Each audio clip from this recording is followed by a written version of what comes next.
Hey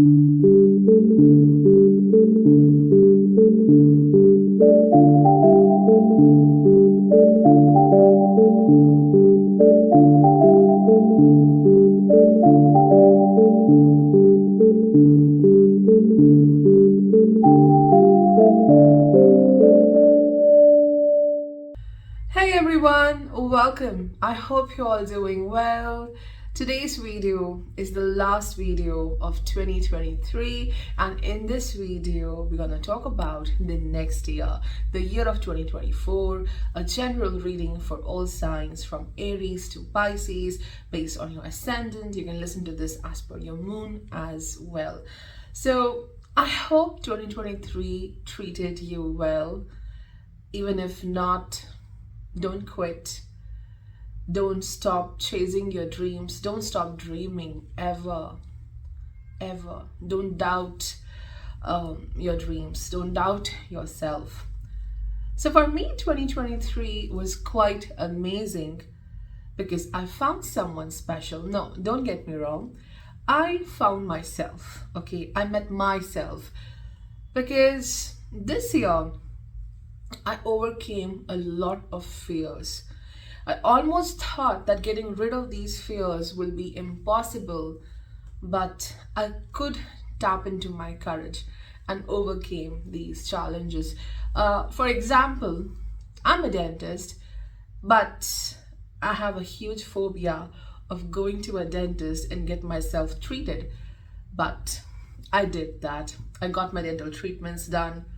And I'm happy. I feel proud of myself that I overcame this. So 2023 was facing the worst of worst. Okay, nothing good was happening, but yeah, I successfully tried to deal with whatever makes me anxious. So it was a good year, and looking forward to next year. Let me know how was your 2023 and what is so exciting about 2024 for you. Yeah, do let me know. And the last thing about this analysis is these are general predictions. Okay, some things may resonate, some things may not, because after all, a lot depends upon the individual planetary placements in your chart, and also the Mahadasha and the Antardasha. So there is a lot which needs to be seen through the individual chart. That shows the rhythm, that shows the direction of your life. And over here, you can get an idea what to expect, but still, some things may resonate and some not. So yeah, do listen to it. So take care of yourselves and see you in the next year.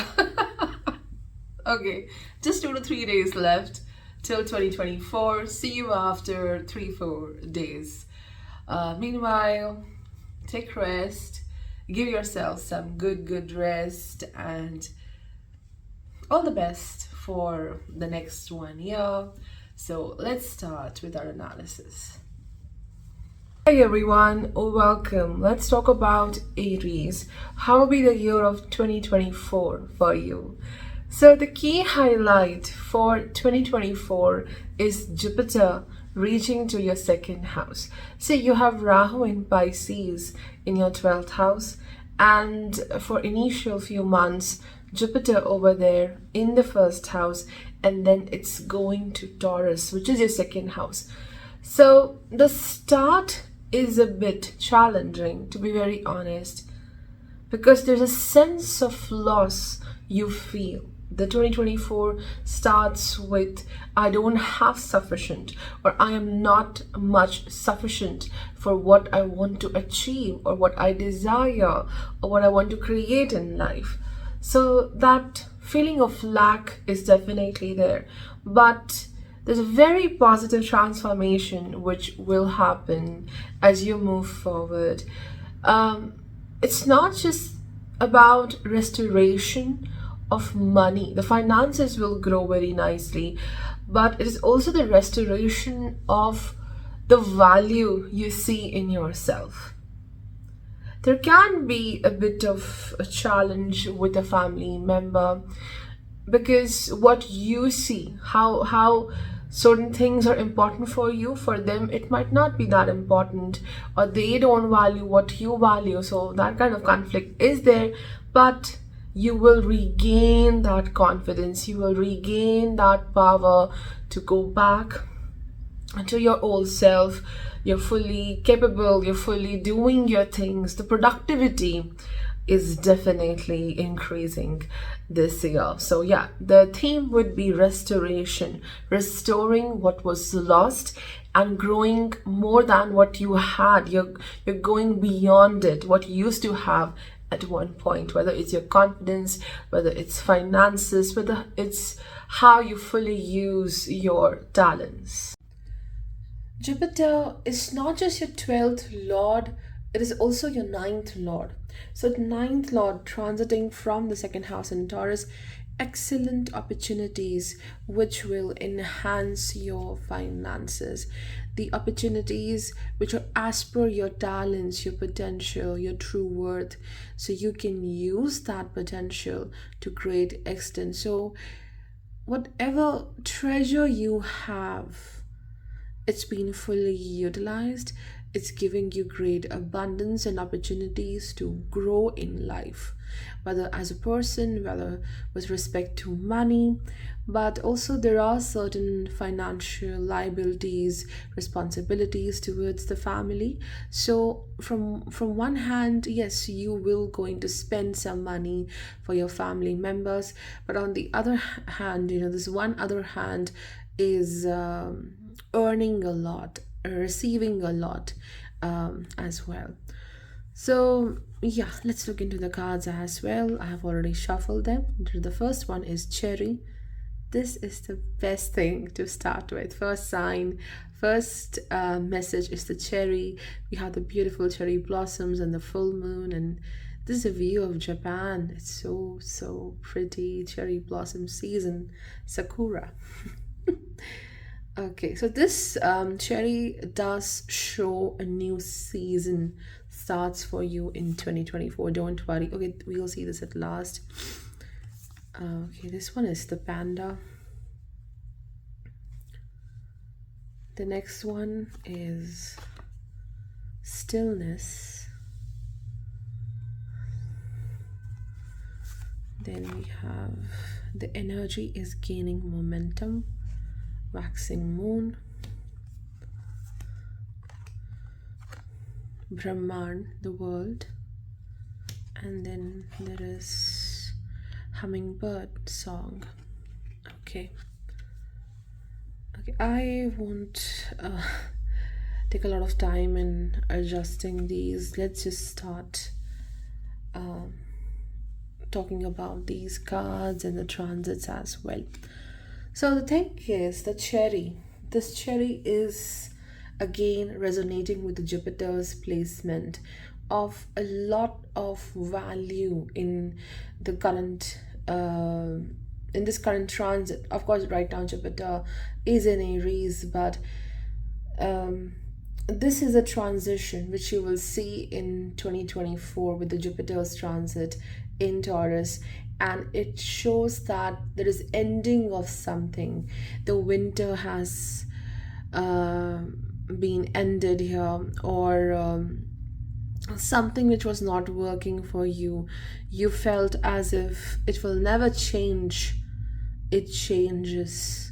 The thing which you thought will never work for you, it's dead.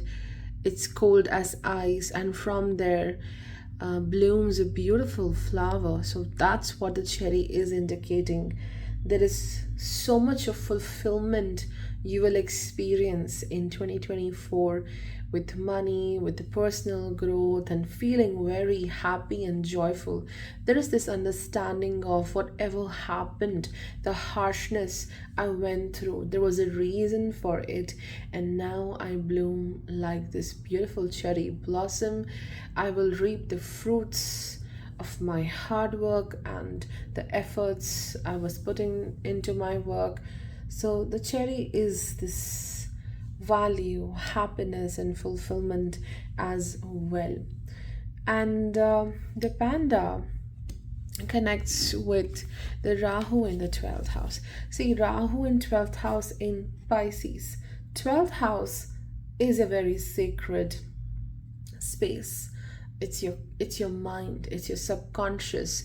This place can be like a prison. Of course, we say that 12th house represents the jail, but this house can be your monastery, your temple, your resting place, your sanctuary, a very safe place. So the Rahu here is worrying a lot about which is not present right now. It's thinking a lot about what can happen, what could have happened, and number of possibilities going in your mind. So the pandas over here shows that make your mind a safe place. There's too much of thinking and analyzing and creating scenarios which may actually never happen, but your mind is making up those stories. Create a sacred space for yourself in your home and or place of work, which is so true. Saturn will continue its transit from the 11th house. It's your 11th and the 10th lord. So you have to create a certain ease at the work front.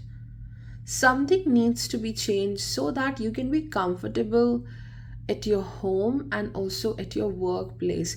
If you're constantly in a state of trigger or nervousness, you cannot achieve great things in life, because Saturn does show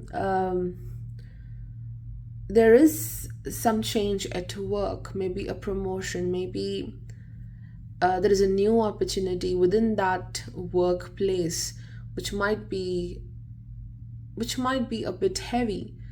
It may bring burden, but on a long term, the money will grow amazingly. So Panda is referring to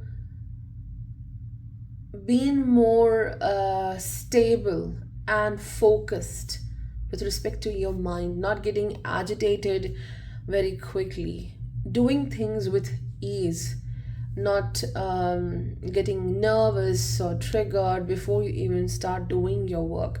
So that could be the thing. Okay.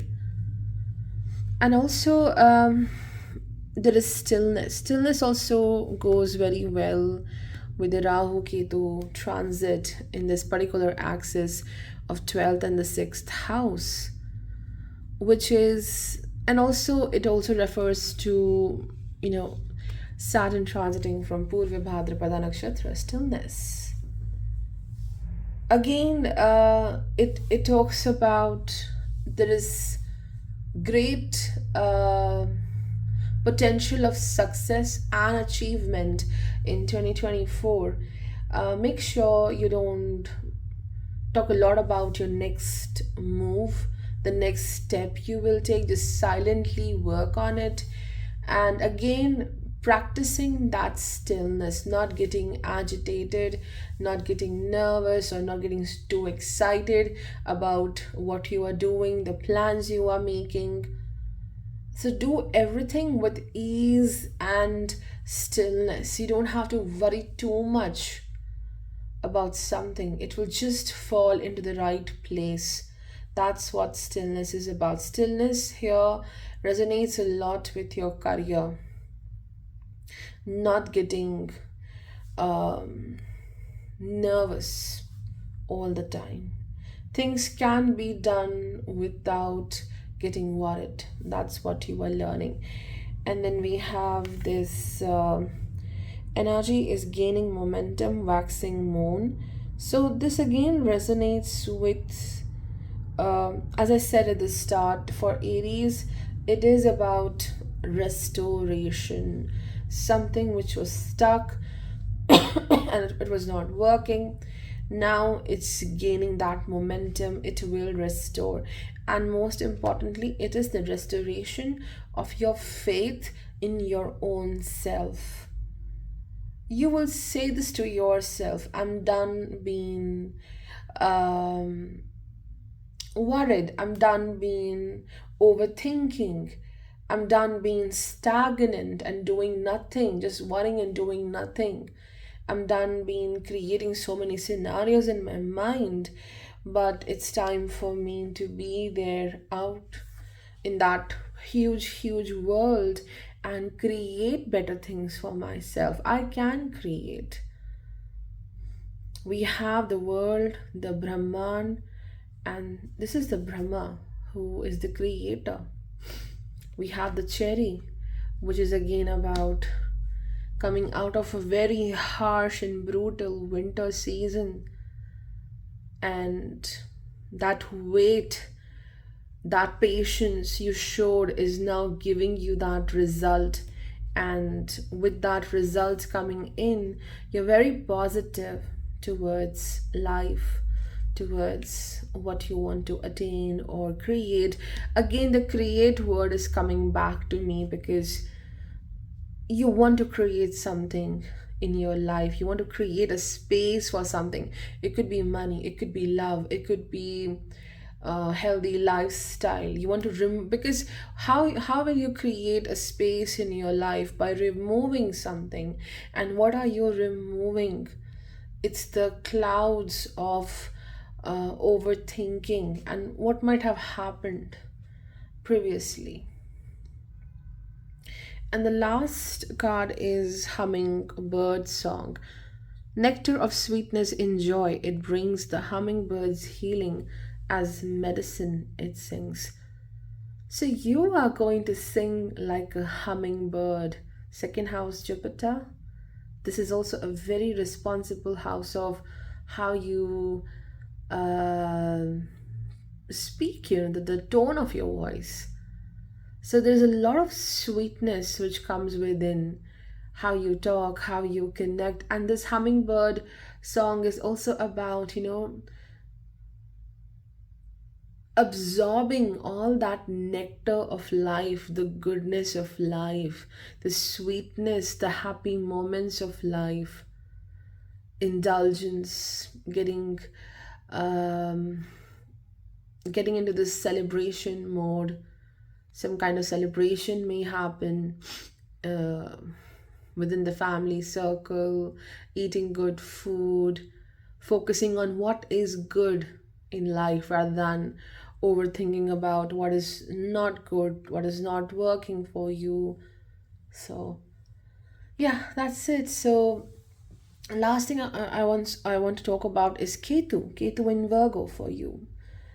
So, this is about not giving up. You can surrender, you can patiently wait for the good things to happen, but certainly not giving up on very small challenges. This is what you have to learn in 2024. If something is not happening the way you want to, you can wait. You can patiently wait this year and just focus on those areas which are actually working for you, and those which are not, don't sit over there and be worried about it, because it will create more trouble for you. When you dwell on that feeling of obstacle, it's like you have to preserve your energy, preserve your life force, and focus on the good things which are working for you. And there can be some disagreement with your own people. It could be disagreement in love as well. Ketu may create that disagreement because you may not like certain conversations. In some places, you may feel that you are being criticized. So, yeah, don't take things to your heart at this time. Be very patient while dealing with other people. Hey everyone, let's talk about Taurus. How will be the year of 2024 for you? For Taurus, the best part is Jupiter reaching to your first house. Now, you might be asking, what's so nice about it? After all, Jupiter rules my eighth house, right? So the theme for Taurus is revival. Okay, coming back to a much more healthy form. Okay, till now you might have been dealing with some health issue, or because Jupiter being your eighth lord was in your 12th house. So this year Jupiter will finally leave the 12th house, it will move into first house. So it is about revival with respect to health, and also it could be just a state of mind being stagnant and not doing much. So it's the revival of energy, revival of life force, and you will be very productive, very focused towards the growth. And on also grooming is happening, improving the way you take care of yourself, how you look. That could be also significant. And let's look into the other placements as well. So Jupiter starts a new cycle. Jupiter is the life force. I always say that this shows how positively you live your life, how you grow, how you prosper, how you utilize this gift of life. That is what Jupiter is. So Jupiter brings that revival for you in 2024, and there is this new hope, there is this motivation of doing great things in this particular year. So overall, a lot of positivity is going to happen. So the first card is the sweet orange. Okay, I just said zest, this hope and this freshness. It is shown by this sweet orange. We have chameleon,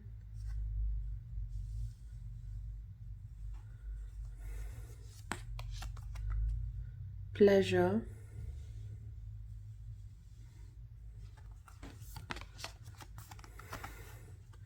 have faith in your dreams,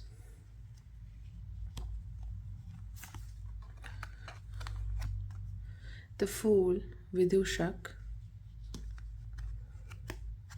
birth.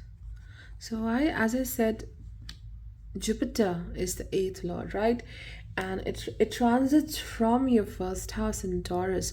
So definitely it's like a rebirth. Something is being born again. It's your confidence. It's how you value yourself. How also you are gaining certain great rewards or achievements in this particular year, because Jupiter is also your 11th lord transiting from first house. So there's definitely some sudden improvement, sudden kind of a gain or growth or luck, opportunity coming in your way, and you'll be very, very happy with that. So I want to just quickly read this sweet orange card for you, because this is a deck which I don't use much.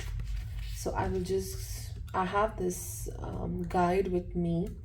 So I'll just look into this and I'll read it for you, because I don't want to miss anything. Okay, we have here. I am here to add zest and sweetness to your life.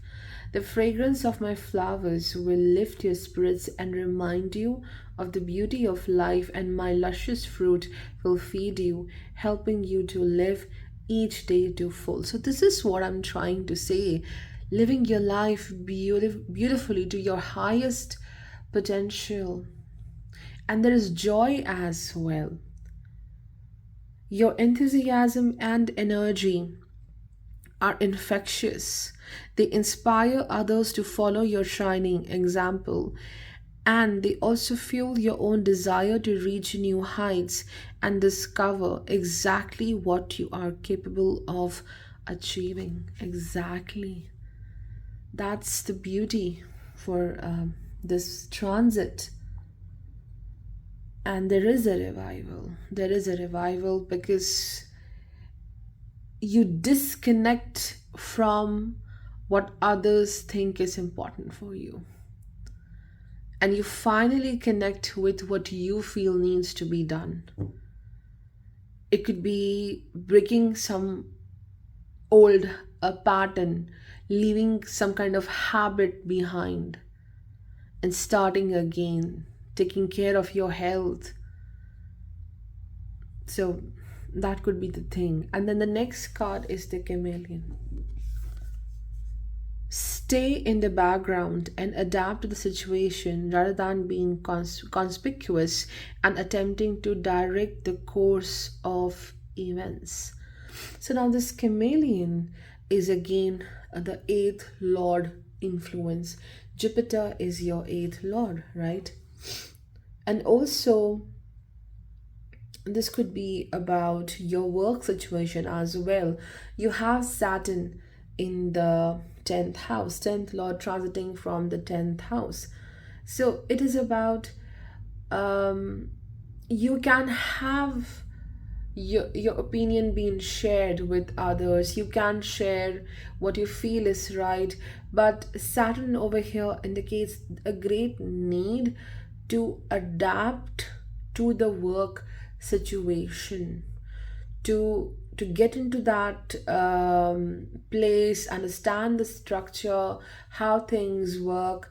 So it could be that you are moving into a new workplace, or simply it is about working in a different manner.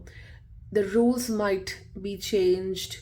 The team with whom you're working, that team may change, or some new responsibility comes in, so the entire structure changes at the work front. So it is about adaptation rather than you being there struggling to work in that very old fashion and nothing grows for you.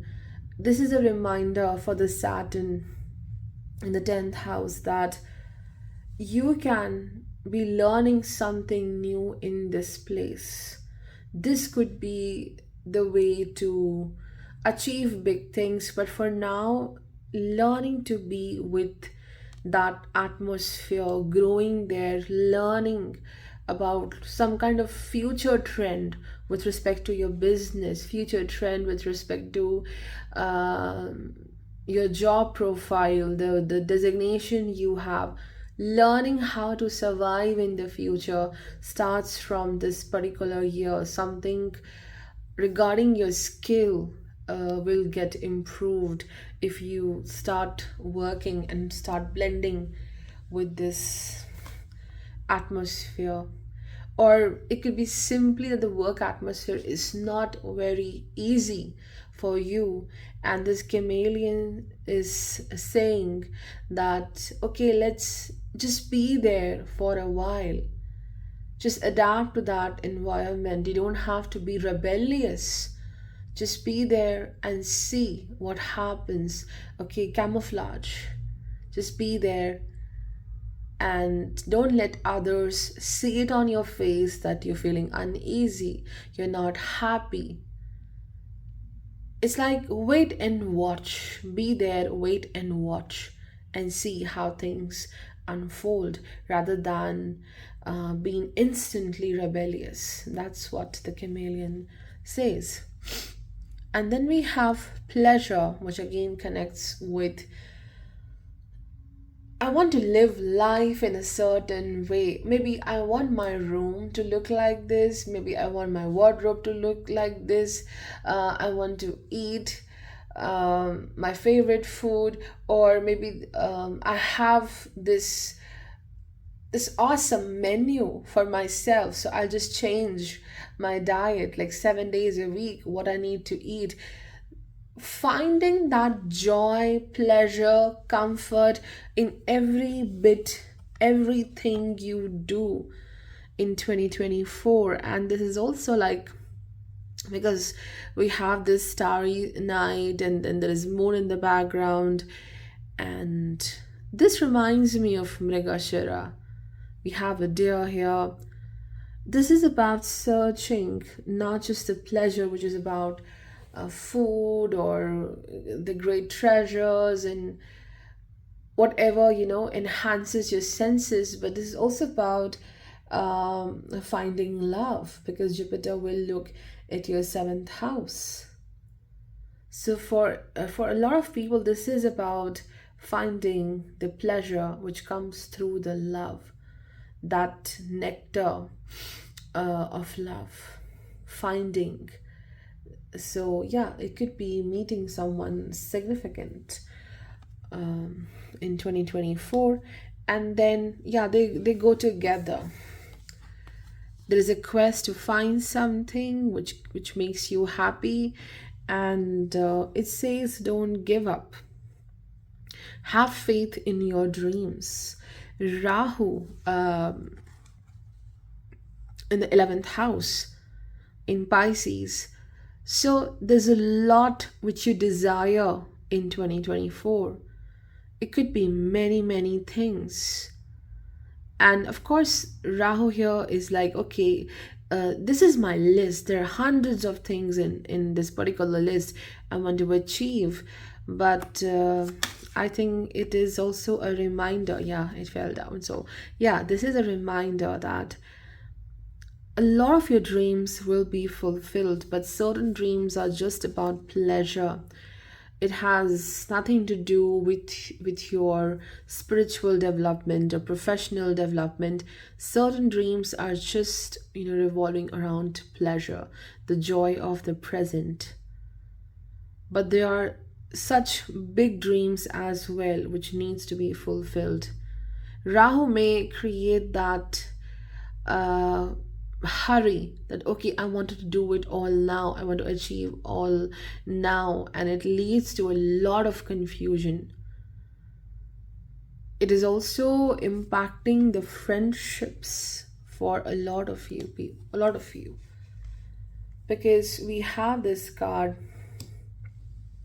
Some people are there in your life just for pleasure, because Ketu in the 5th house of romantic relationships in Virgo, and then Rahu in the 11th house in Pisces. People are there for some kind of happiness they can derive from you. So you have to be very careful when you're dealing with people, making new friendships or even work collaborations. We have the Fool. So the Fool theme might be active in all areas of life. Fool is about a new start.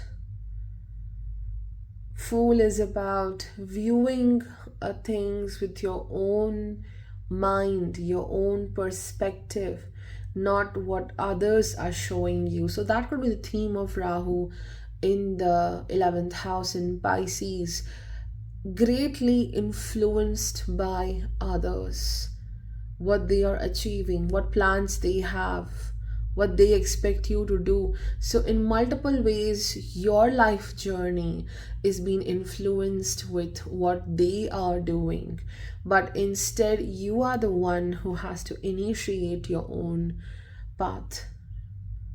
Being different, they may think you are a fool for not doing things the way they are doing. Your decisions are very different, your initiative is very different, your path is very different, you do things differently. It doesn't mean that you are a fool, it's just that you are a different person, and when you have a different way or opinion than others, it's very, very difficult to accomplish your goals, because there's so much of weight of opinions you carry with yourself. And that's why we have this birth, born again, Jupiter, born again. Another gateway appears in view. New life is unfolding with blessings to you. So definitely there is a lot of positivity happening.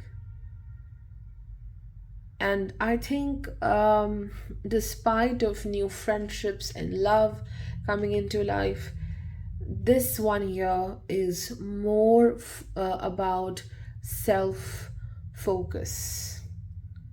how can I be more productive towards the self rather than anything else, like being born again.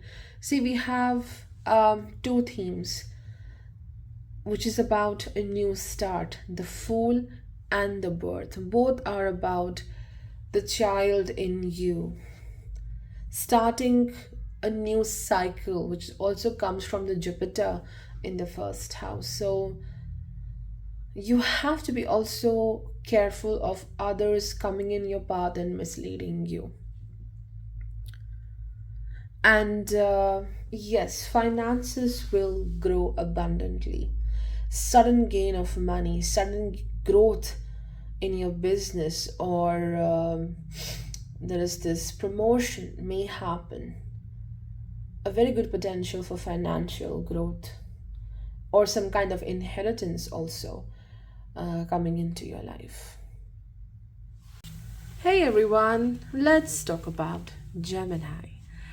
Gemini, Jupiter reaching to your 12th house. It is 12. It's going to be 12 places away from your ascendant.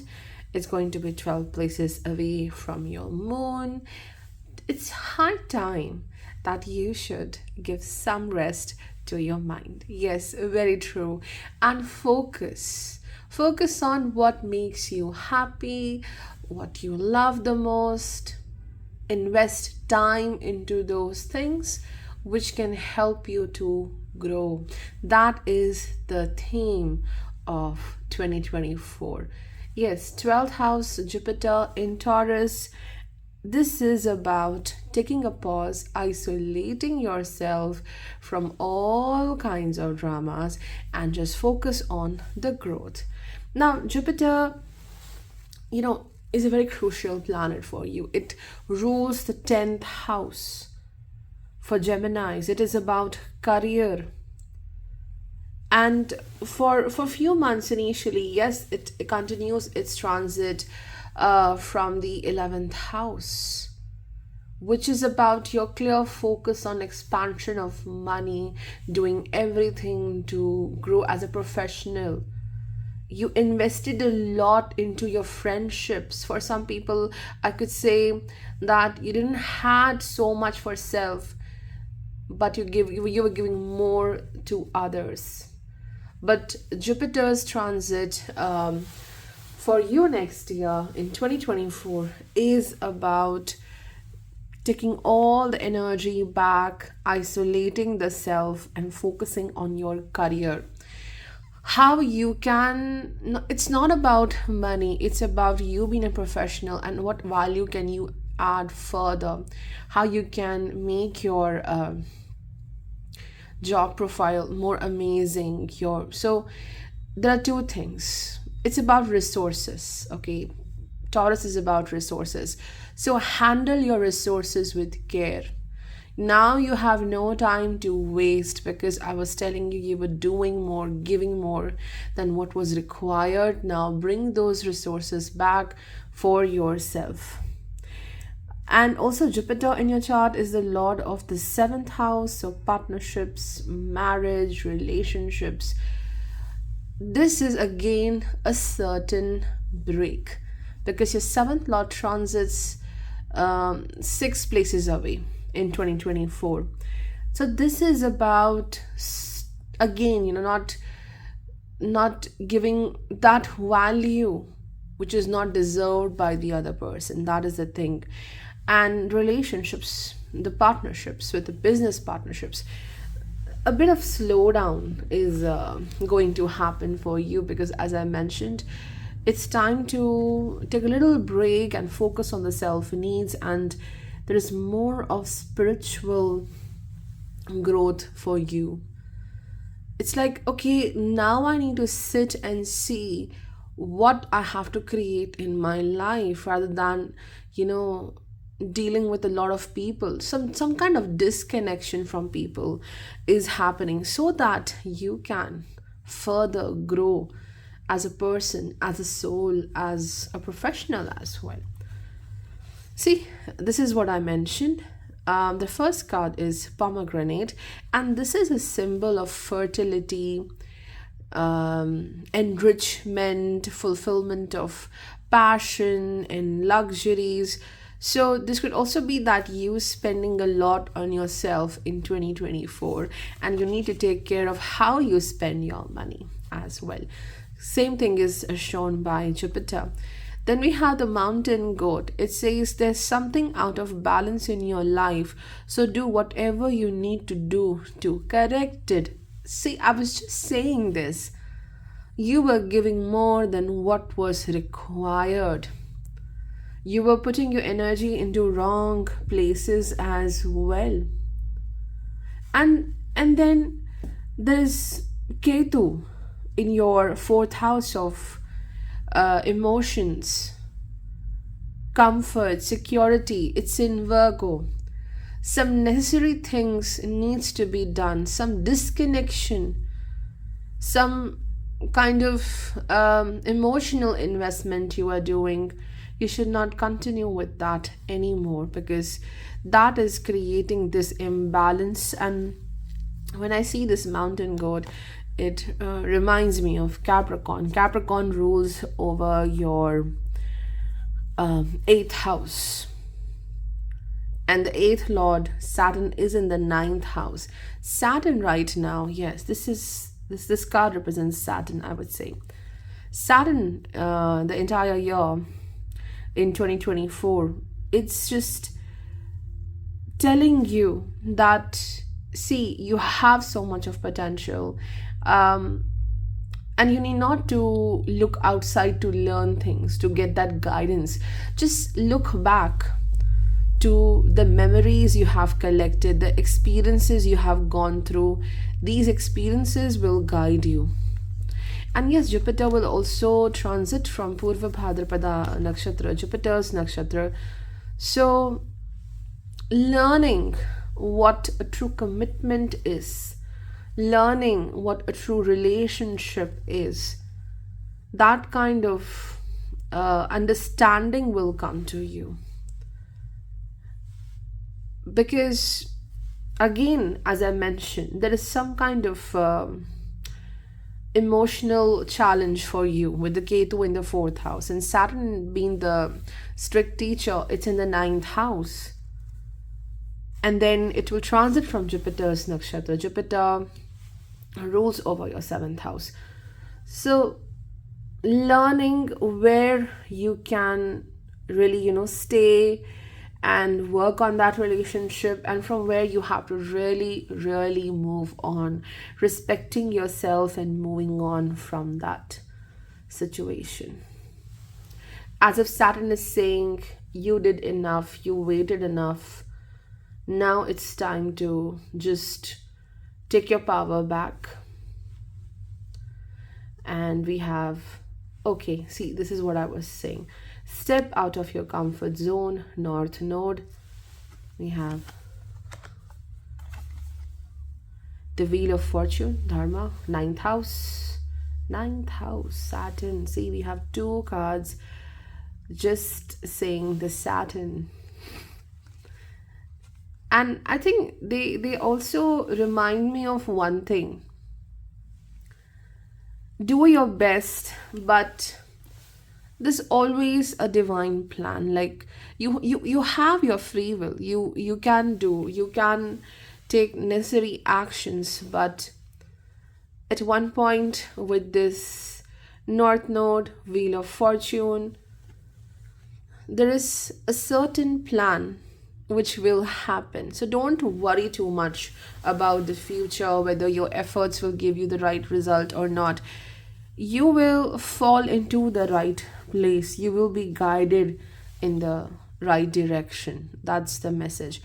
And the last one is the Jude's song, a reminder for even the most hopeless of lost cases. You can find peace within the strangest places. Okay, that is a completion, what I said. You will be guided to the right place. You need not to worry about it. And then this card says you can find peace within the strangest of places. So for Gemini, with the Saturn transiting from ninth house in 2024 in Aquarius, this is about, see, You are being taken to a certain success, to a certain position, whether it's your work, whether it's your relationship, whether it's a spiritual development. Do not resist it. Do not resist it, because you want to be in your comfort zone. And Ketu in the fourth house of that comfort zone says surrender. Surrender, let it go, that shell you have around you. Let it go, so that this wheel of fortune rotates and take you to the beautiful, beautiful place. You are worried about protection. Over here, it's protection. Over here is the comfort zone. Over here, it talks about strangest places. Of course, we are afraid of strange and weird places, unknown places. But this pomegranate looks like a star. Yeah. And then we have a shooting star. Fulfillment is there. What aligns with you, what will make you happy, it's there. It will happen in a very mysterious way. You can see here we have protection. And there is, with this pomegranate and protection, I feel there is also love for you. It may come to you through anyone, through a dear friend, it could be through a guardian, it could be through a lover, but there is love, protection coming from a dear one. And the Rahu continues its transit from the 10th house in Pisces. And what's happening with that? Okay, let me do this, let me do that. I want to do multiple things all together. And then you end up not focusing on anything. And my camera went out of focus for that time. So the North Node, which is transiting from your 10th house in Pisces, it does show that for your career, you are stepping out of your comfort zone. It could be long distance travel, it could be trying something new, taking up a position which is a bit risky in nature, but anyway, I will take this risk and I will do this. So the growth happens because for 2024, there is a lot of experimentation in the career. Trying different things, trying a different approach, a different planning is there. So the career will definitely grow. But there are times when you do something and you feel it's done. No. Sometimes you have to come back to that same step and repeat that step. Especially when the Saturn will go retrograde. You may see that, okay, I have to go back and fix this. Okay, I have to go back and convince someone to get a better opportunity sometimes. So this could be the thing. So Saturn, for Gemini, you will be shown a path. There is certain place where you are going. Of course, it's unique for everyone. And you will reach there. And it's a successful place. It's a nice place. It's not a bad place. It's just that, are you willing to take the risk? Are you willing to go out of your comfort zone to pursue that? That's the thing. And also, when I see the protection card and then you have Ketu in the 4th house, this could be change of house, change of residence, or some kind of reconstruction in your house. You feel that something is not working in your house and you want to replace it because it's the matter of your protection in some way. So yeah, that's it for Gemini. And for Gemini, I just love this Jude song, a reminder for even the most hopeless of lost cases. You can find peace within the strangest of places. So you will find joy, you will find a beautiful finding, you will find the surprise. If you are feeling hopeless, then you will be surprised.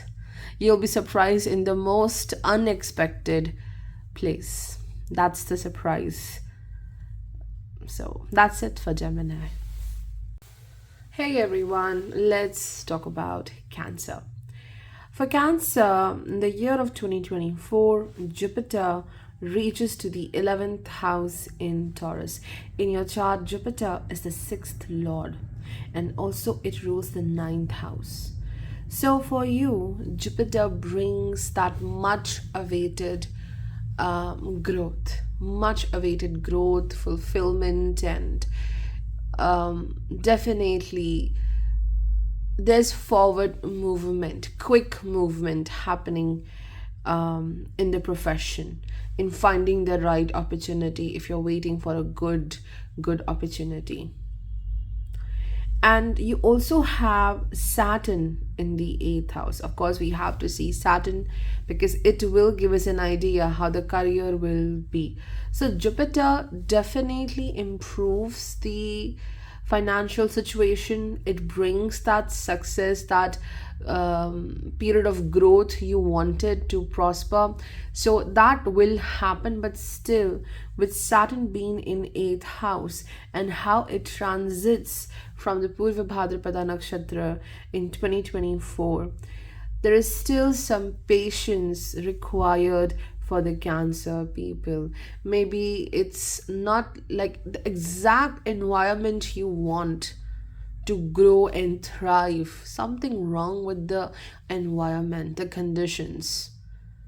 So a little bit of patience is further required. It's just like hang in there and wait for that wonderful time. You are doing your best, but wait for a while. But still, Jupiter brings a lot of improvement.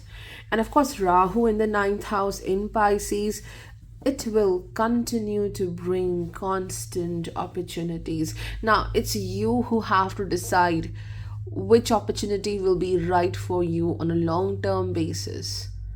So it's not that there won't be any opportunity. There is abundance with respect to that, but how you use that opportunity, are you willing to take that risk?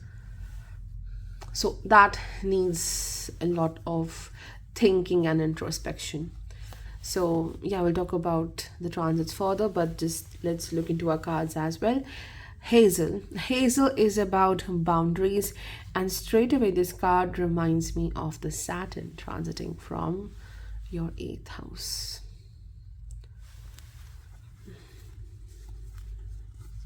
Then the next one is Dog. Your loyalty and faithfulness is misplaced by serving too many masters. Why Cancer sign is dealing with some boundary issue in 2024. This is all about limits and boundaries which you set in your life.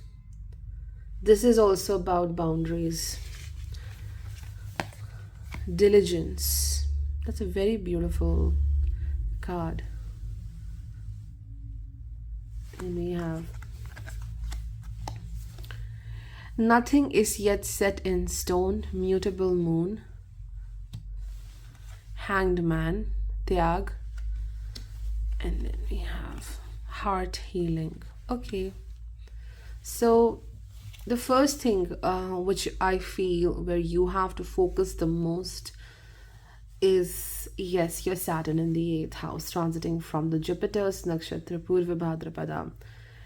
You know, Jupiter on one hand bringing great opportunities for you, but it is also the 6th lord. 6th lord is the obstacles, but also it is the victories. You have to set certain boundaries. You have to set certain lines in your life in 2024.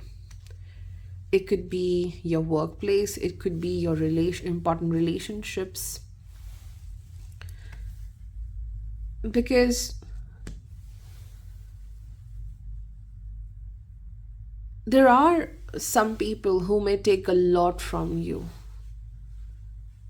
and you are not left with enough energy and resources for yourself. That could be the situation. So Hazel is about losing your emotional and physical energy because of overdoing something, because of doing it too much, because you feel if I do a lot here, I will be getting good gains, things will change, but it's not changing. Instead, you're losing a lot with that overwork you are doing. It could be like you're working a lot for your company, or in this expectation that okay, someone will respect it, and no, it's about do what is being said. You have to set certain limitations where you are doing a lot and expecting in the dark that things may change, especially with respect to people. I would say how people treat you, because we have the dog here. Your loyalty and faithfulness is misplaced by serving too many masters. So it's like you are a very loyal person and you try to be kind and loyal and faithful to everyone, and expecting the same to come in your life, expecting them to do that. But people, they just do what they want to do. It's it's hard because we still have that idea, if we are kind, the other person will be kind to us as well. This has changed. So I was reading this quote somewhere when I saw this loyalty card, that too much of don't be so loyal that at the end of it you betray yourself. Literally, the dog says that for you. Saturn rules your seventh house. It rules over the partnerships with respect to business, with respect to love, marriage, dealing with the people. So you're trying to be very, very loyal towards certain people. And that loyalty is going to that extent that now you're betraying yourself, because deep within you know nothing is changing. There is this truth, and you're betraying yourself by further investing into that. So that needs to change. Hazel is also about draining your emotional energy into a very wrong place. Let me just read this for you, because I'm new to this deck, so I will read this. Okay, here it is. Beware of dissipating your energy by becoming caught up in ideas and situations that are nothing to do with you. Decide where your mental and emotional boundaries lie, particularly when dealing with other people's. Exactly. This is what I'm trying to explain. With respect to people, there's a lot of draining with respect to your energy. And the next card is the diligence. So, diligence, a lot of cards are about Saturn for Cancer people, especially the first three, and also this Hanged Man. And also, it relates to Rahu. I'll tell you why. So, the diligence talks about patience. You have done a lot, okay? But diligence talks about the waiting period. When you go through the season of harvest, you get your reward, and then you wait for a certain period of time, leave that field the way it is, and then after a waiting period you again sow the seeds. The soil will get so fertile in that waiting period. So diligence is about the waiting period. Saturn says, hey, wait, okay, wait, things will grow, things will get more better for you, just wait and be alert. Rahu says in the ninth house, no, let me just grab this opportunity, it will give me a very quick growth. So the Saturn and Rahu are like in a conflict. and they're actually moving towards each other as well. Okay, and we know Rahu is always retrograde and Saturn moving towards Pisces. So this is a conflict. Saturn says, hey, wait. Rahu says, no, no, no, let me do this quickly. So see your opportunities, make the best of them, but be patient with how you use them, how you invest your time into it. Whether it's love, whether it's the career, diligence is required. If you're being hurt a lot in love, you have learned diligence with this Saturn's transit in the 8th house, Aquarius. Now, if I step forward, I will be very, very careful. I will be patient. With respect to love, you have reached this state of the hanged man. Just there. And you must recover from the hurt, because the last card is heart healing. It says, mourning now has had its time. Do not pay it a single dime. Emerge from the darkness, a new day starts. Let light embrace the healing heart. So enough of that crying and mourning. Now your heart needs to heal, because this hanged man and the heart healing says that the broken heart state is where you are right now, and you're neither going forward, and neither the past situation is getting better. So being stuck there, and now sacrifice and let go those emotions and challenges and whatever bothers you. Just leave it behind, because enough of crying. We can cry for years and years over something, but you have to pick yourself up and stop crying, and then emerge out of this darkness. See how around this nose there is such a dark night. This is what the Saturn is bringing. That, hey, you learned a very solid lesson with respect to love, with respect to partnership, with respect to how you deal with people, and you learned your lesson so well. So it's time to leave it all behind. Why? Because nothing is yet set in stone. This is what Rahu is about. Nothing is yet set in stone.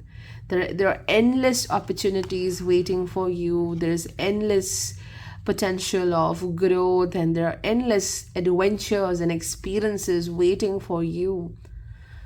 And this lesson will help you in those future experiences and future opportunities. So nothing is yet set in stone is a symbol of so much to come in life, positive things, rich experiences, going on this adventurous journeys. So there is a lot which will be explored with the help of Rahu. And also this talks about going on a spiritual journey. Yes, you're visiting a lot of spiritual places or temples, or maybe you're visiting a lot of places nearby the oceans, the seas, and see how it just cleanses you in such a great way. And of course we have Ketu in the 3rd house. There's a lot of indecisiveness for you in 2024, and it's okay. Ketu also shows you're not very much open to communicate and talk about your heart, talk about your emotions to other people. Trying to just keep your things a bit secret and not revealing it to everyone. And there is indecisiveness as well. So you may take a lot of time to take important decisions, which is completely okay. Hey everyone, let's talk about Leo. The most challenging part and development part for Leo is this constant gaze of Saturn on your 1st house, or this constant gaze of Saturn on your Leo moon. It's not easy because life is showing you how to bravely deal with the world. Not to shy away, but to be there and face it all with courage. You have to become more wise with respect to the people. Okay, the seventh house affairs, whether it's a love relationship, whether it's a partnership, a collaboration with respect to work, or in general, your work is about dealing with public, meeting a lot of people every single day. This is what you have to learn the most, that no matter whomsoever you're dealing with, you cannot take that emotion, what that emotion which you get through them, that experience you get from them, you cannot take that emotion so deeply that it narrates your life entirely. It dictates your journey, it dictates your response to things, it dictates your living, your breathing, your eating. Saturn is what? Saturn means to draw a certain boundary, to experience it, learn from it, yet let the work things be the work things. Don't bring them into your life in such a deep way. Whether it's love, suppose we all need companionship, we all need love in our life, but till what extent you can hurt yourself to get that love? Because at the end of it, especially if you're Leo ascendant, a Leo moon, though this is a lesson for every one of us, but for the Leo, it is about focusing on your journey, and everything else becomes a part of your journey, but not your journey. Like how sun is in the center and everything revolves around it. No, I'm not telling you to be selfish. It's just that you are focusing on self, your spiritual development, and everything else becomes a part of your life, not so important that you completely just drain yourself, or you're very worried about these aspects in such a way that you're just in a state of pain or anxiousness. That's the lesson for 2024, because Saturn transits from Jupiter's nakshatra Purva Bhadrapada. It's not easy. It's not easy for any one of us, but that balance needs to happen for you in the seventh house.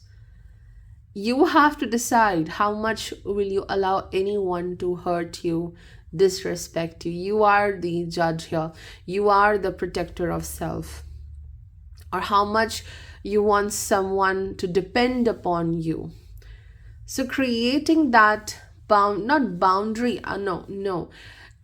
setting the dynamic, okay, the dynamic between you and the other person, how things should be.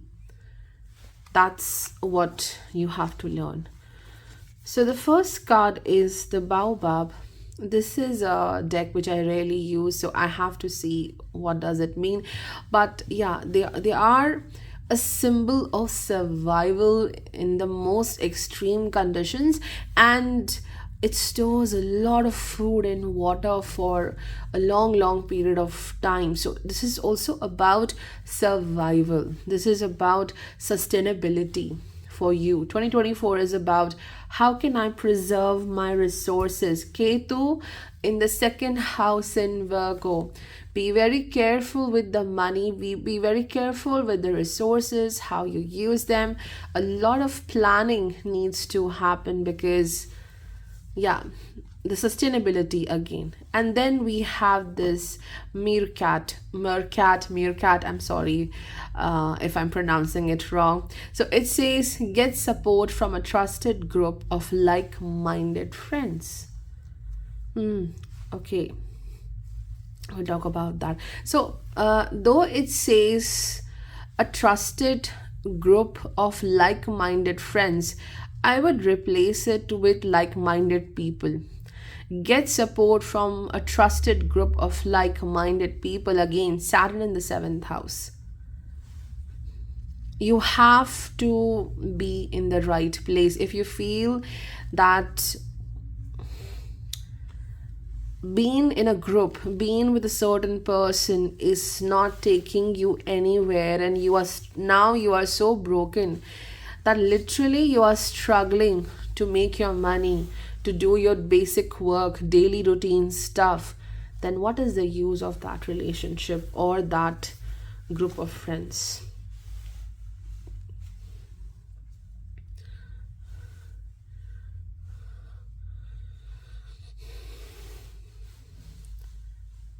Then we have disseminating moon. Take time to breathe out. Okay. Yeah. Right. Sun. This is about again that Saturn's aspect on your first house, which is ruled by Sun. Focus. Okay. Okay. Just see this. I said Saturn will transit from Purva Bhadrapada Nakshatra and it aspects the Sun. This is the Sun, and this posture, this pose. Yes, this is Purva Bhadrapada, balancing yourself on one foot. Just look at this. So, yes, this is what you are learning, the act of balancing yourself. Even if you feel something is missing, something is not there in your life, learning to be balanced, learning to be there, surviving, thriving, growing. So, survival, I think, is a big thing here. Not exactly survival, but the sustainability, how long you can make your resources available. Okay, so let me see what this the baobab means. Okay, we have baobab here. Let's read. Well, have faith in the universe ability to provide you with exactly what you need whenever you need it, and to offer you spiritual protection. Use your resources and talents to get the most of every day. Again, resources. Ketu in Virgo, second house. Make the most of your resources and take your resources to the right place. Make sure you are investing your energy, your time, your money into the right place, because there might be a possibility that your financial investments may go wrong, or maybe you're lending money to someone and you're not getting it back. So that could be the thing.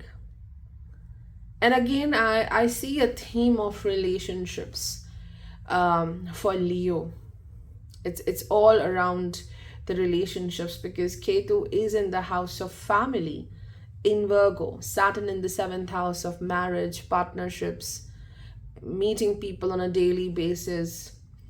Rahu in the eighth house, it is also a very significant house with respect to partnerships. The power dynamics can be seen from here. So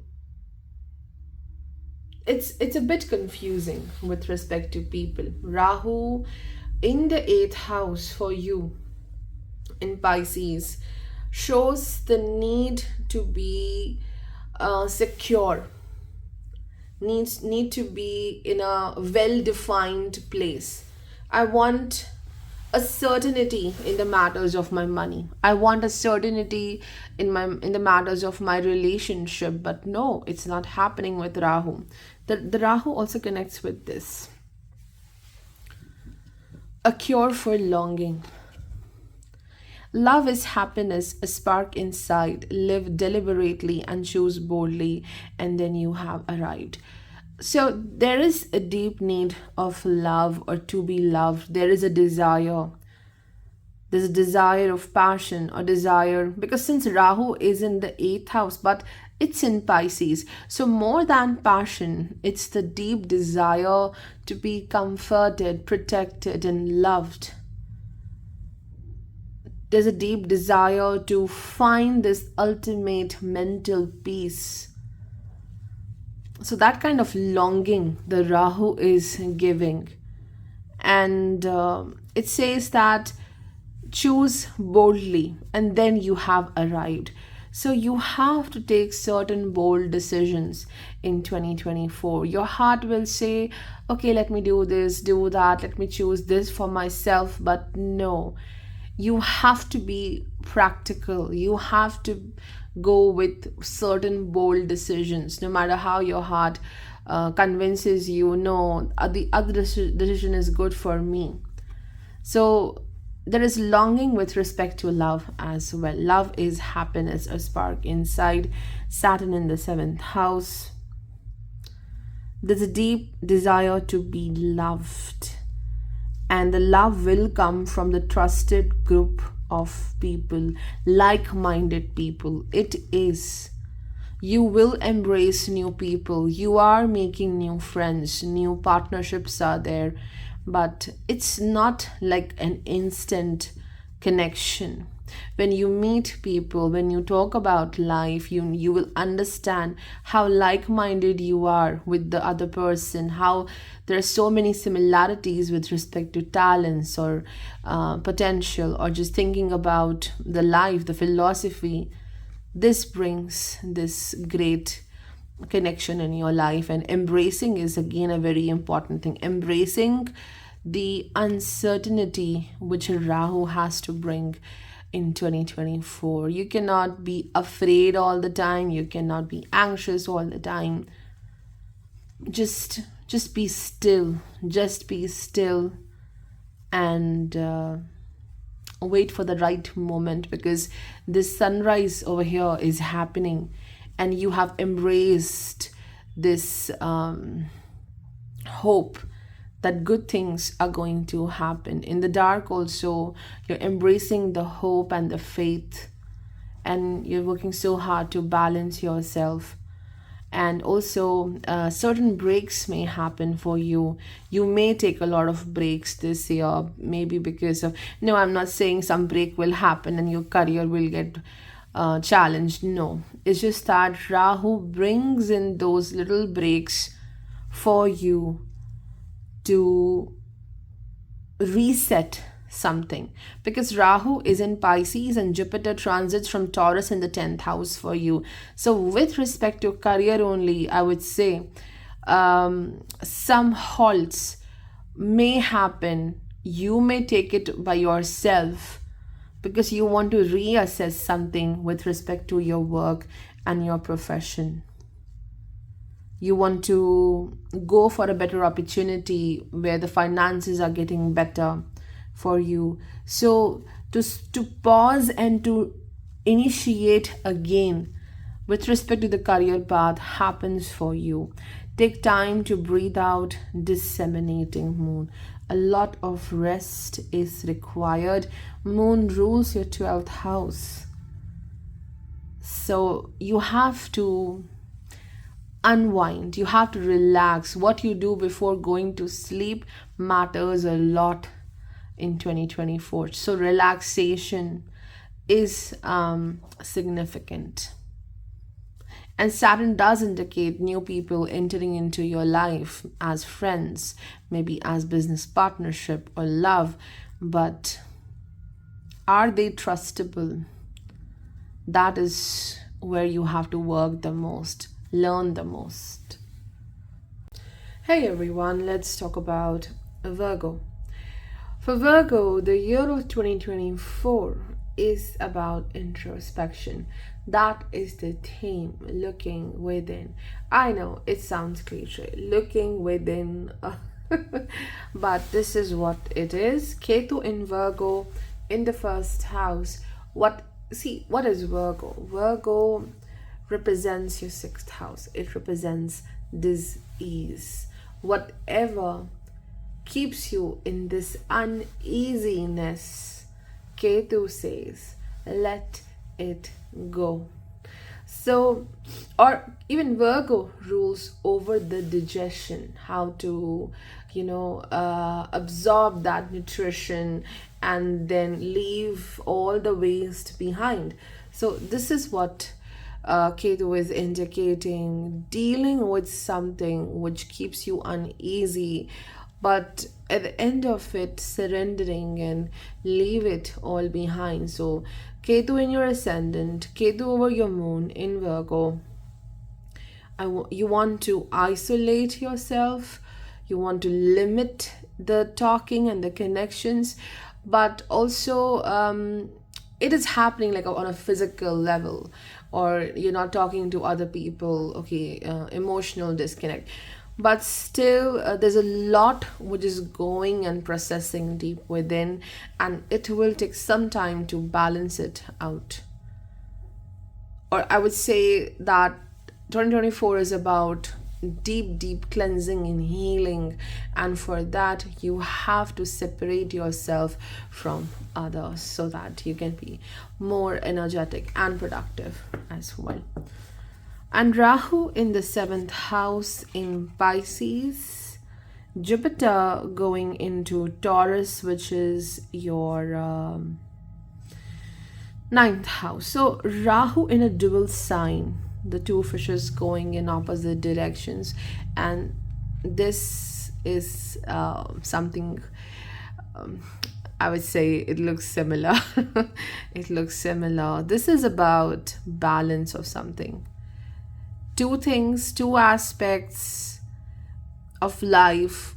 No one is overpowering. There's this perfect harmony or synchronization of something, the black and the white, knowing the black and the white both, accepting the light and the dark both in life, rather than just following the light, or maybe I'm just drowned in the dark. No, the balance of both, acceptance of both, acceptance of these two, light and dark, in the matters of love, relationships, partnerships. So it could be also for a lot of people finding certain closure with respect to love. We'll talk about this. Or reinitiating a love bond again, reinitiating a contract, a business contract again. Octopus, practice shape shifting by altering your physical appearance and mannerisms. Again, it goes with the Ketu and Rahu both. Transformation. See, all are about transformation today. If you see, this is transformation. This is butterfly is about transformation.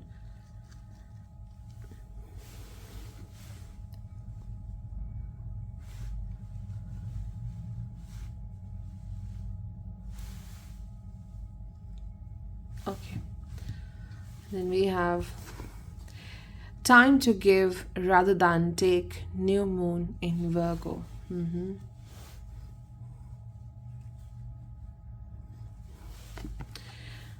See, this is how it perfectly resonates. The Hermit, Rishi, the first house again. The first house theme is so strong.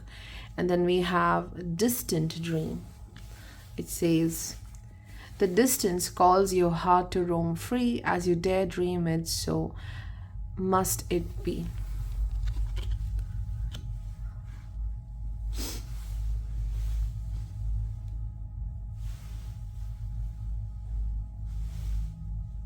Okay. So, as I mentioned about Ketu, which shows the disconnection from the world, it is very clearly indicated by this Hermit. Now, I'm not saying that you are a hermit in 2024, but the Hermit indicates your state of disconnection from a lot of things, so that you can find your own peace. You can find your own comfort. And it's really not easy having that sense of comfort and being in that zone, because the mind is going here and there. Because the last card which we saw is distant dream. The distance calls your heart to roam free. So even with these eyes closed and trying to disconnect, just doing your own job, there is a distant dream deep within. And for that, you have to take that dare. You have to dream big. You have to take that risk. That is what Rahu is. So this is your first house and this is your seventh house, I would say. I'm trying to disconnect, but deep within, that desire, that distant dream of maybe I want to travel to a far away place, but that's too much to do in one go. What about the money? What about the resources? What about the preparations? So I want to go to a faraway place to learn something, but how everything will be managed. So there's still a dream. So maybe this disconnection, trying to save your energy, is because you may get that power. You may can also restore that energy to follow this distant dream. So preparation is something which is happening. And there's also like a lot of hardship, because the Ketu Rahu are in the first seventh house axis. So the bitter experiences coming through the people, the relationships. So somehow it blocks you to express yourself, because the truth needs to be told. Rahu in the seventh house, there's everything happening despite of that. The truth is not out there. Some kind of closure, answer is not there. Or confrontation is not happening in certain contracts or significant relationships. So confronting the challenge, confronting and saying the truth is important. Rahu can lead to new initiations in love or contracts. It can also bring back the same old situation into your life if you haven't learned your lesson well. It could also be closing of a certain cycle with respect to love or contracts. So yeah, the first seventh house is very significant, the transits. So talking about the very first card, as I said, this is about some kind of balance. So let's talk about this. I want to read it out because I'm a bit new to this deck. Okay, here is it.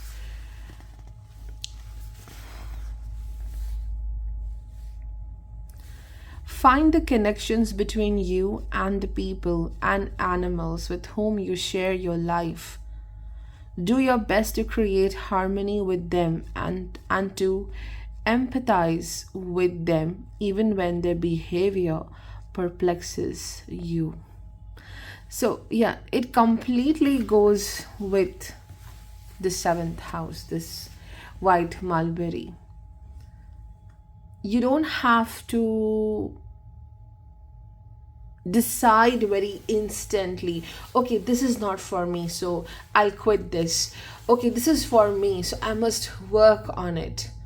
You can maintain that balance, be there, experience it, and observe how things will flow, how things will happen. Okay, it's not about instant quitting or giving up for now, whether it's any significant dream or goal of yours. Learning about people, how to be with them, because that will bring the opportunity to grow. And same thing is shown by the octopus. Practice shape-shifting by altering your physical experience and the mannerisms. So, in the areas where you feel weak, show that you're very strong. In the areas where you are strong, show that you are weak. Sometimes we have to do that. That shape shifting is this. This is happening with Rahu, altering yourself with respect to the people you're dealing with. This is what Rahu wants to make you learn. It's not like Saturn. Okay, I quit. Boundary. No way. You're not coming towards me. No, this is Rahu. I will shapeshift. I will change my mannerisms. I will change my ways sometimes, because I'm not quitting. I'm not going anywhere. And this is also about your looks. Maybe suddenly you're not bothered about how you look, or it could be trying a new look, which looks a bit weird to others, because Ketu's weirdness, everyone knows about it. So that could be the case. And transformation, definitely coming through the same Rahu Ketu axis. Now, Jupiter reaching to the ninth house in Taurus, which is beautiful. And it again connects with the Hermit. Beautiful development with respect to your spiritual path, yet worried about finances. Because ultimately, Jupiter is in the sign of Venus, the enemy sign. So it will create some challenges in your goal achievement.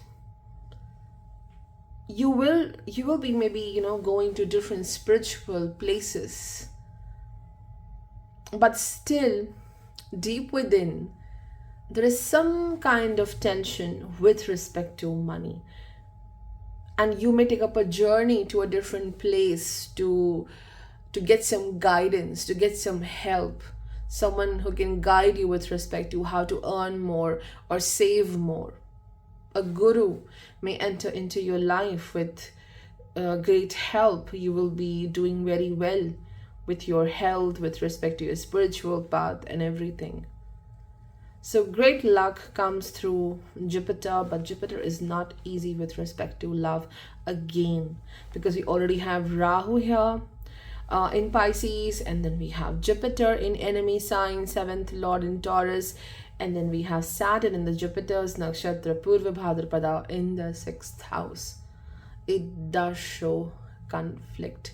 It does show a bit of challenge in the matters of love. Or maybe it's not at all about love, but it's your own journey, your own challenges, which do reflect on your personal relationships. The card says it's time to give rather than take. New moon in Virgo.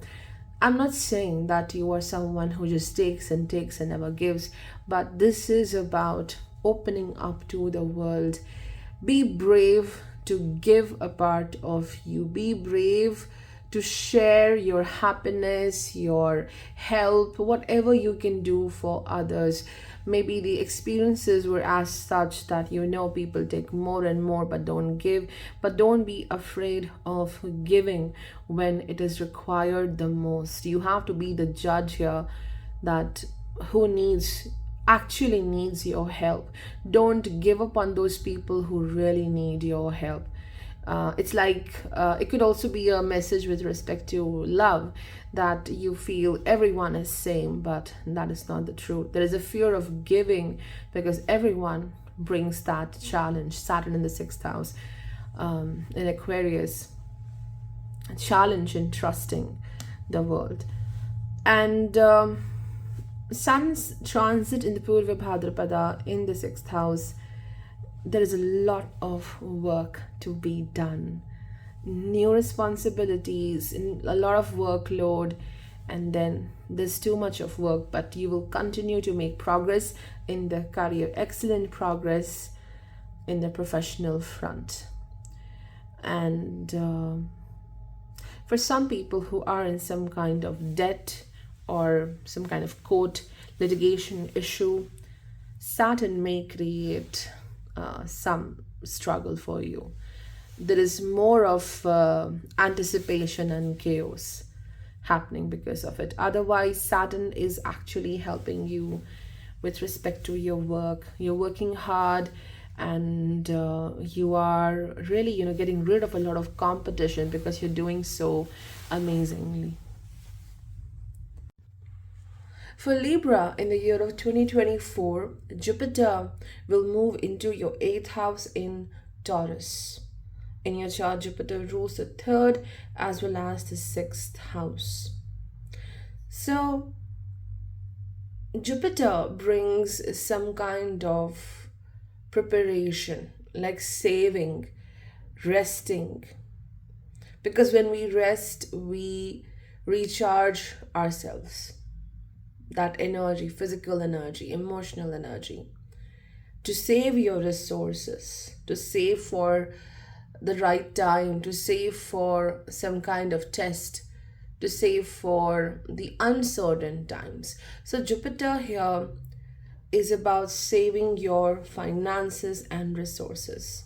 This is what you are learning to do in 2024. And also, you have Rahu in Pisces in your 6th house, and then the 6th Lord Jupiter in the 8th house. For Libra, there is something about health here, or preservation of something. Again, this is a theme which I see: saving, preserving, accumulating, and keeping it for a long time, saving it for the right time. So it could be the money, it could be also health as well. The right treatment, the right intervention is required at this time.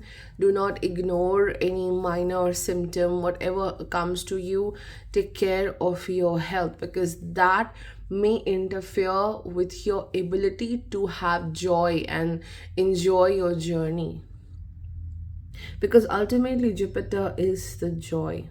And being in Taurus, it's not about just the money, but it is also about being happy with whatever you have, being hopeful, being content with what you have in your hands. So, Jupiter shows that transformation. There is more focus on what you eat, how you take care of yourself, and exercising. And Rahu co-rules the fifth house for Libra, and then it transits from the 6th house. This could also be a lot of work in your work projects, a lot of work going towards your profession, especially if you are into your own work, if you are into a field which is about connected to art or investments, financial investments, a field connected to teaching or children, or you are independent in your profession, you are doing things on your own. There is a lot of work which is going to happen, and at some points you may feel a bit confused. Am I in the right direction or not? That kind of question may arise. But Rahu may give you here unexpected growth, since Rahu is in Pisces and Jupiter goes into the 8th house. After facing some challenge, competition, but you will see a sudden expansion, sudden growth in your finances, a sudden success which comes in your way, and you'll be very happy because it will be very unexpected. Or you might have lost your hope regarding that, and it just happens. Now, the 7th house in 2024 will be hemmed between Rahu on the one side in the 6th house, and Jupiter in Taurus in the 8th house. So Jupiter is definitely in the enemy sign here. So, with respect to the matters of love, partnership, business partnerships, marriage, you may see some kind of more than a challenge. I would say the other person is expecting a lot from you. A lot. There's this sudden desire from the other person, or expectation that, okay, you're supposed to do this and that for me, why aren't you doing this? So there is a lot of over expectation from the other person.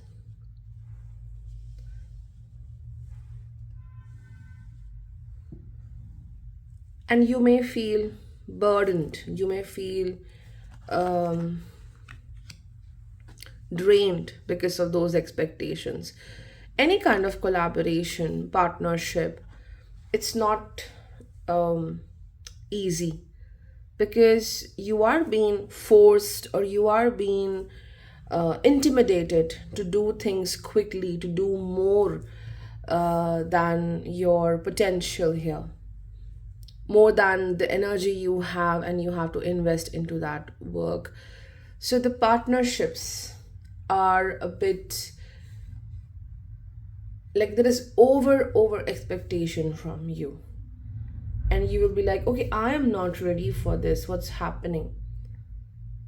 So you have to see, the focus card is here, and then we have let yourself stand out and be noticed. So this could not be just about relationship, but the seventh house is about dealing with the world, the public. So let yourself stand out and be noticed is, if you feel that you are not sufficient, if you feel you don't have enough, the peacock is about showing yourself, your complete self, your beauty. And sometimes we use a term, the peacocking, which is about, you enhance yourself, you dress yourself in such a way that you will grab the attention of everyone. So there are two meanings to it. First is, do not be afraid of the world and show yourself beautifully like a peacock. Show that you are powerful even if you feel weak. Or secondly, the meaning with this peacock card is that you will be easily attracting a lot of people. You are in the vision of a lot of people. Like, you don't want to attract people, but you are catching their eyes. You just attracting so many people. Their eyes are glued on you, how you dress up, how there's certain talent of yours, and they're so attracted to you, how you communicate, how you do your things. So this could be that you will get great opportunities when you attract people. It could also be you're attracting wrong people, challenging people in your life, because ultimately Jupiter Rahu hemming the seventh house, it could be about people who are just like, they don't care internally, but they just want to gain something from you. Lack of emotional connection, but they see some kind of a prize in you, and they are here for a prize from you in some way. So that's why the next card after the peacock is the focus. And over here you can see we have the snow leopard, and the snow leopard, why we have such contrasting messages today? See, okay, so this shows that you are the center of attraction. Focus shows the snow leopard beautifully camouflage in these snowy mountains. You cannot detect where is the leopard and where is the mountain. They blend so well with the landscape, the topography of these mountains, snow mountains. So you have somewhere, you have to also protect yourself. Okay, so there are two themes happening for Libra since the seventh house is hemmed between Rahu and Jupiter.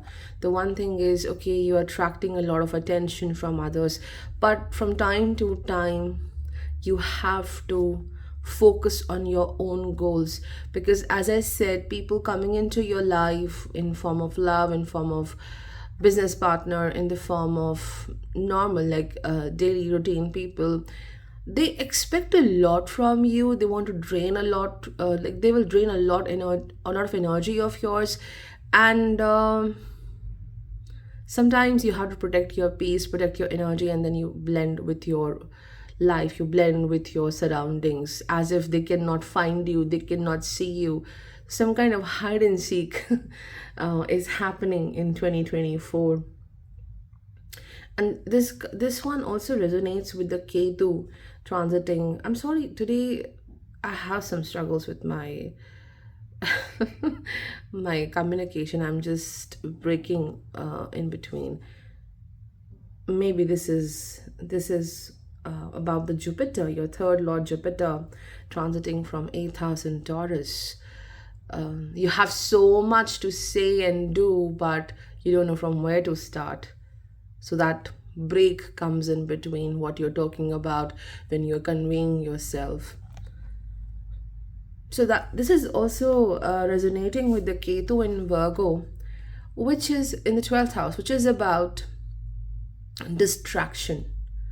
Distraction from a lot of things which are not yours.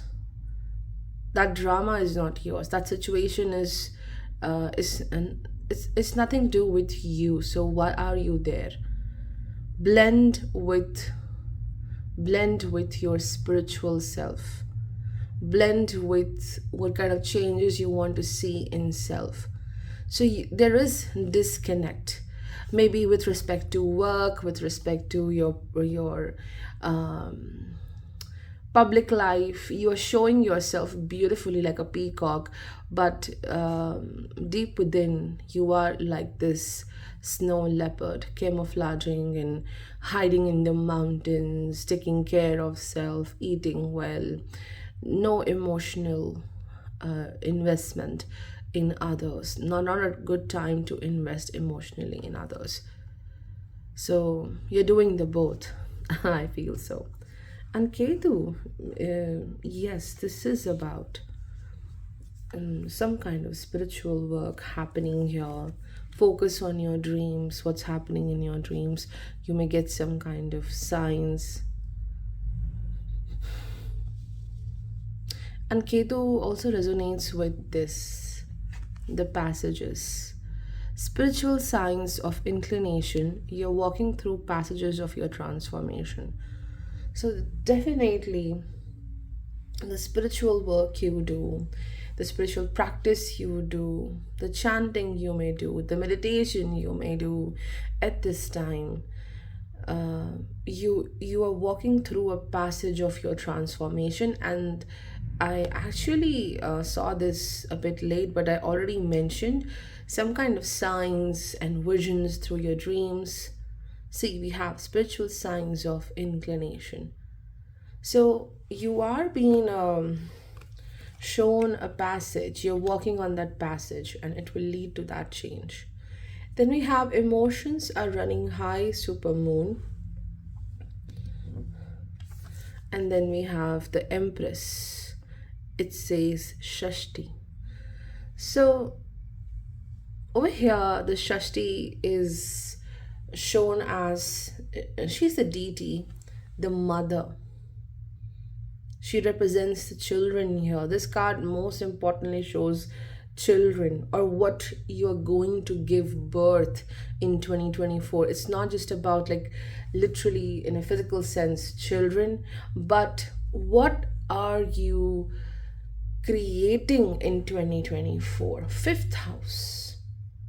And in the fifth house, you have Saturn in Aquarius, transiting from Purva Bhadrapada. And of course, Jupiter transits from the 8th house. So it shows a painful, I'm sorry to say that, but a painful transformation.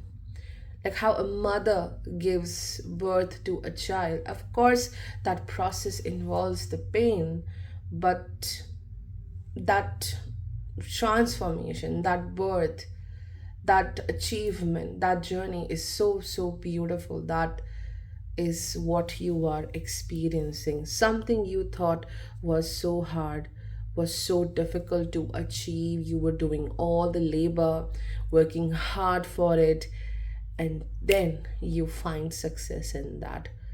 But it's going to take some time, or it's not easy. There is uncertainty with respect to that, but you are giving birth to something beautiful.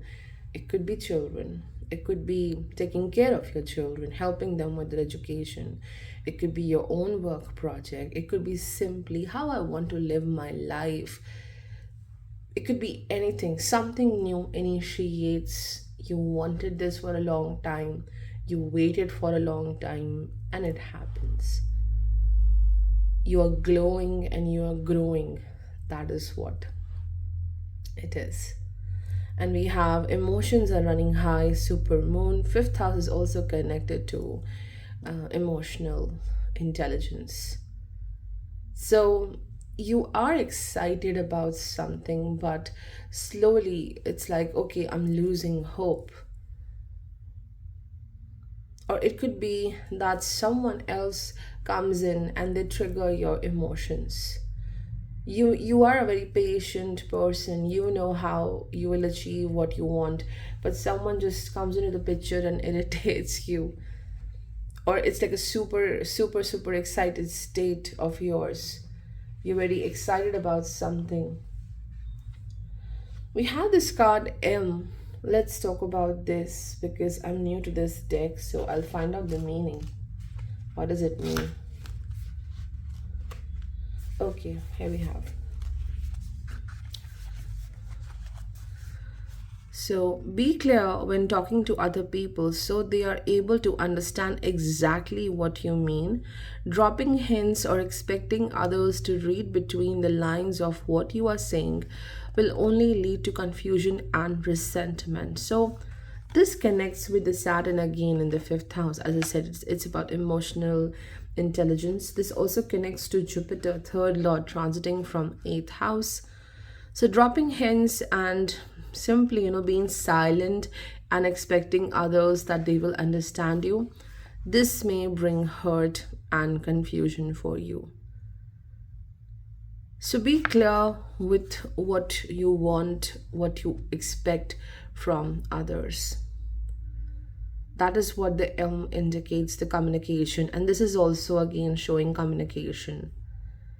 You are super excited about something and someone comes in and this person demotivates you. Or maybe you're very peaceful with a certain aspect of your life and then someone comes and triggers you and then you get very tensed about that situation. Avoid that interference here and express yourself clearly, clear and loud what you want. Of course, don't share your plans. What are you doing? Because Jupiter says that let your plans be a secret. But when something offends you, speak out and say your truth, what you expect and what you don't like. Hey everyone, let's talk about Scorpio. Okay, for Scorpio in 2024, Jupiter will reach to your seventh house in Taurus. In your chart, Jupiter rules the second as well as the fifth house. There is a significant improvement in overall quality of your life. Yes, it is. There is expansion. The growth you wanted, it will happen. With respect to love, with respect to the people in your life, your relationships will significantly improve because I know this is very rare in today's world that people actually see your goodness and they value that because most people they take you for granted or they just use the good things you have. But Jupiter does indicate a lot of respect and people will actually appreciate the goodness, the good work you are doing, the good person you are. And this could also be new initiations with respect to love, with respect to significant partnerships. It is definitely about love potential.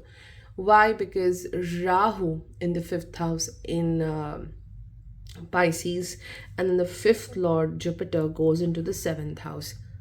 So it leads to love. It leads to that sudden connection, quick connection, where the relationship is growing so quickly. But after all, the Rahu in the fifth house of romance, can we trust Rahu for long term partnerships? Can we trust Rahu here, especially in the Jupiter sign? So you have to proceed with caution with respect to love. And I'll always say this to people that whenever it's love, proceed with caution. And here, especially in the case of Rahu, I would like to say it again. So there is romance, there is joy, there is love, there is excitement connected to some other person. If not that, then there is excitement regarding some kind of long distance journey, excitement regarding meeting a very old friend of yours, because Rahu will bring back those people with whom you had a certain history. You have lived a certain part of your life with them, and then you're meeting again, which is actually very joyful, and reconnecting with them. Of course, reconnecting with someone who is also challenging in nature. But you want to celebrate your life. A significant lesson ends here for you in 2024, and you are like, okay, I want to enjoy my life now. I want to make the best of it. No, I don't know the meaning of a giant redwood, because in every sign I was saying I'm new to this deck, but when I see this giant redwood tree, it looks like it's hundreds and hundreds of years old. A tree, it has the history. It is something huge and elder. So there is a lot of maturity which is coming to you. Saturn in the fourth house of the mind and the emotions, the comfort zone. You have grown out of the comfort zone. You're doing that, and with that comes a lot of maturity. So I'll read this for you quickly. And yeah, so meeting people, old friends. Seagull, now is the time for deep emotional healing.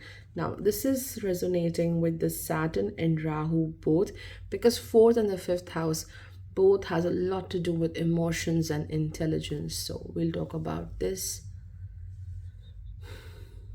I think I'll read this as well for you. I can explain better when I read that. Opportunity. The opportunity card is definitely about the Saturn's aspect on the 10th house.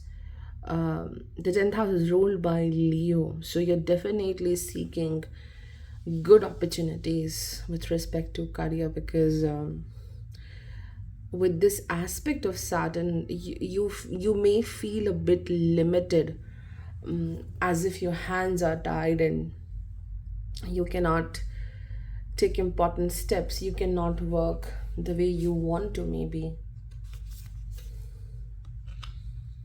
Conclusions are within reach. Full moon eclipse.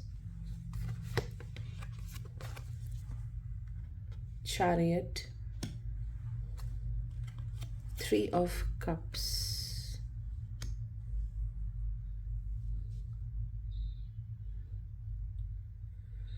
Okay. So, as I mentioned, okay, let's talk about this first. Okay. So it says, do not underestimate yourself either in terms of your natural abilities or your unique personality. You have so much to offer to the world that there is no need to feel inadequate or to lack self confidence. Let me show you the way. And the red giant wood literally means here majesty, the royalty. See, yeah, look at this. With some giant redwoods thought to be at least 2000 years old.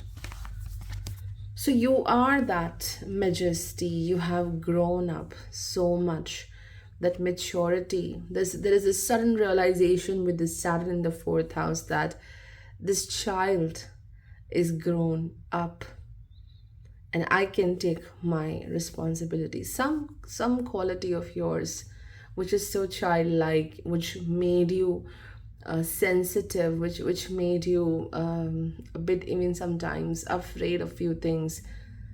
Now you're all grown up. That quality is no more something which makes you weak.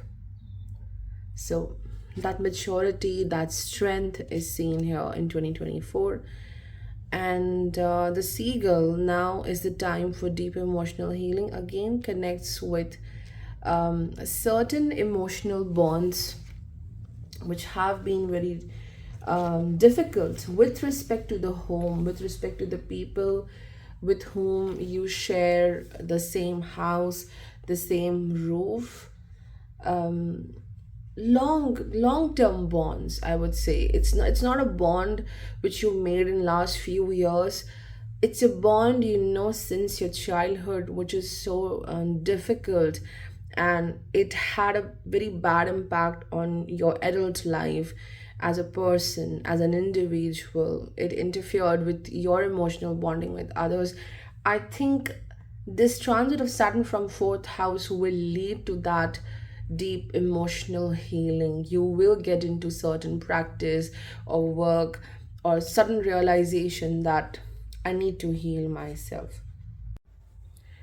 Also, Jupiter is signifying this opportunity.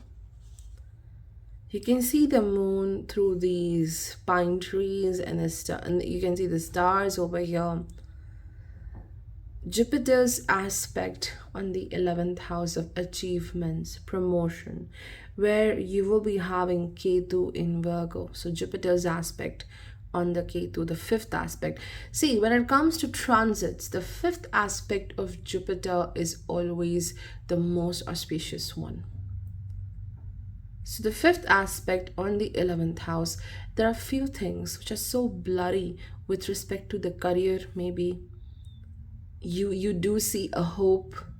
You do see a hope that something good will come out of the current work you are doing, wherever you are, that opportunity you have, but still there is not enough clarity, because when I see this moon through these pine trees, it's partially hidden, but I know it's in the sky. And when I see the moon hidden behind the trees, it makes me very anxious. That's me, yeah, because I love moon and I just want to see it, so I get anxious. Okay, how can I see you completely? So this is what the Jupiter's aspect on Ketu in the 11th house is about. Ketu in Virgo in 11th house, wondering whether my hard work will pay off. But Jupiter is like, oh, you can see the hope. It will happen. It will happen. The patience is being tested here. So good opportunities for growth with respect to money will happen.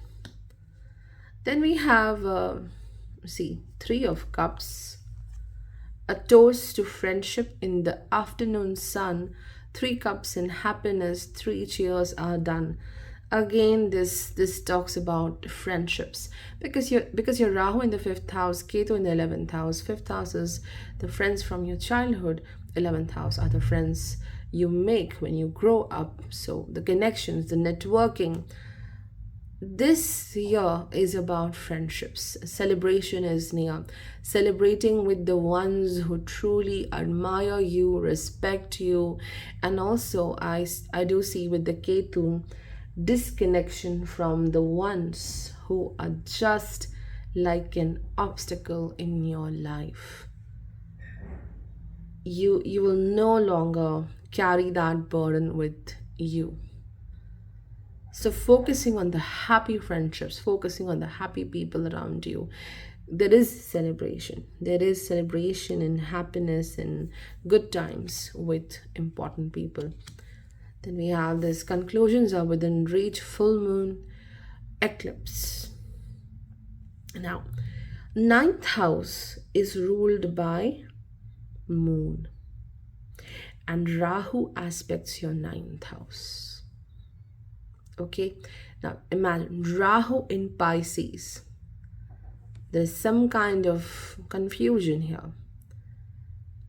You want to draw a conclusion, you want to get the final picture of a certain thing or about a certain person, and the conclusions are within reach. You will find that solution.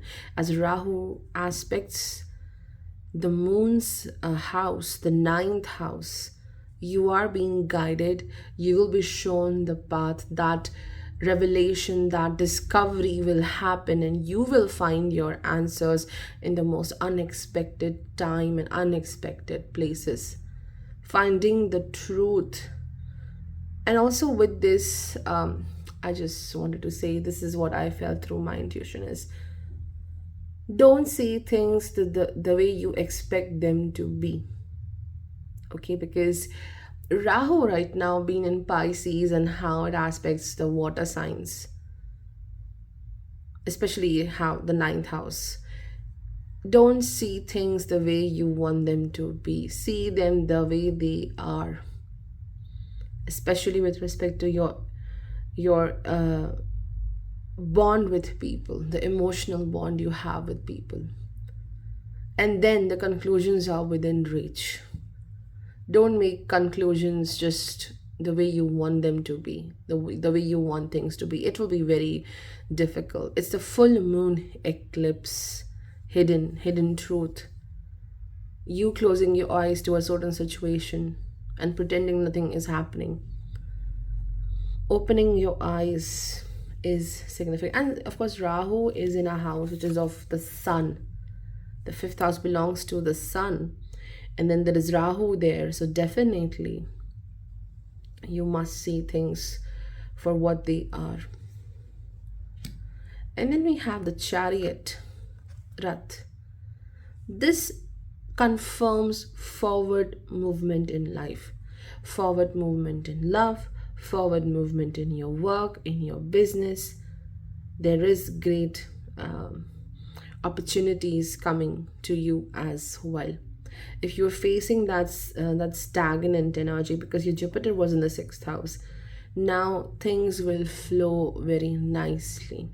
And this could also be that certain opportunities are coming towards you instead of you going towards them. So that is a very positive change as well. Or because as this card is just below the seagull, it could be that you want to go to some place, you want to do like achieve quick success, but this movement will only happen when you undergo this deep emotional healing. Otherwise, the distance you want to cross, the success you want, the achievement you want, it's not happening. You may become even more stagnant if you don't do that. So that is the analysis for Scorpio. Let's talk about Sagittarius. In the year 2024, Jupiter will reach to your sixth house in Taurus. In your chart, Jupiter rules the first house, or it's the dispositor for your moon, and it rules over your fourth house of happiness. So there is a deep need to find that happiness and joy, that instant kick, or the dopamine effect, being very happy and joyful.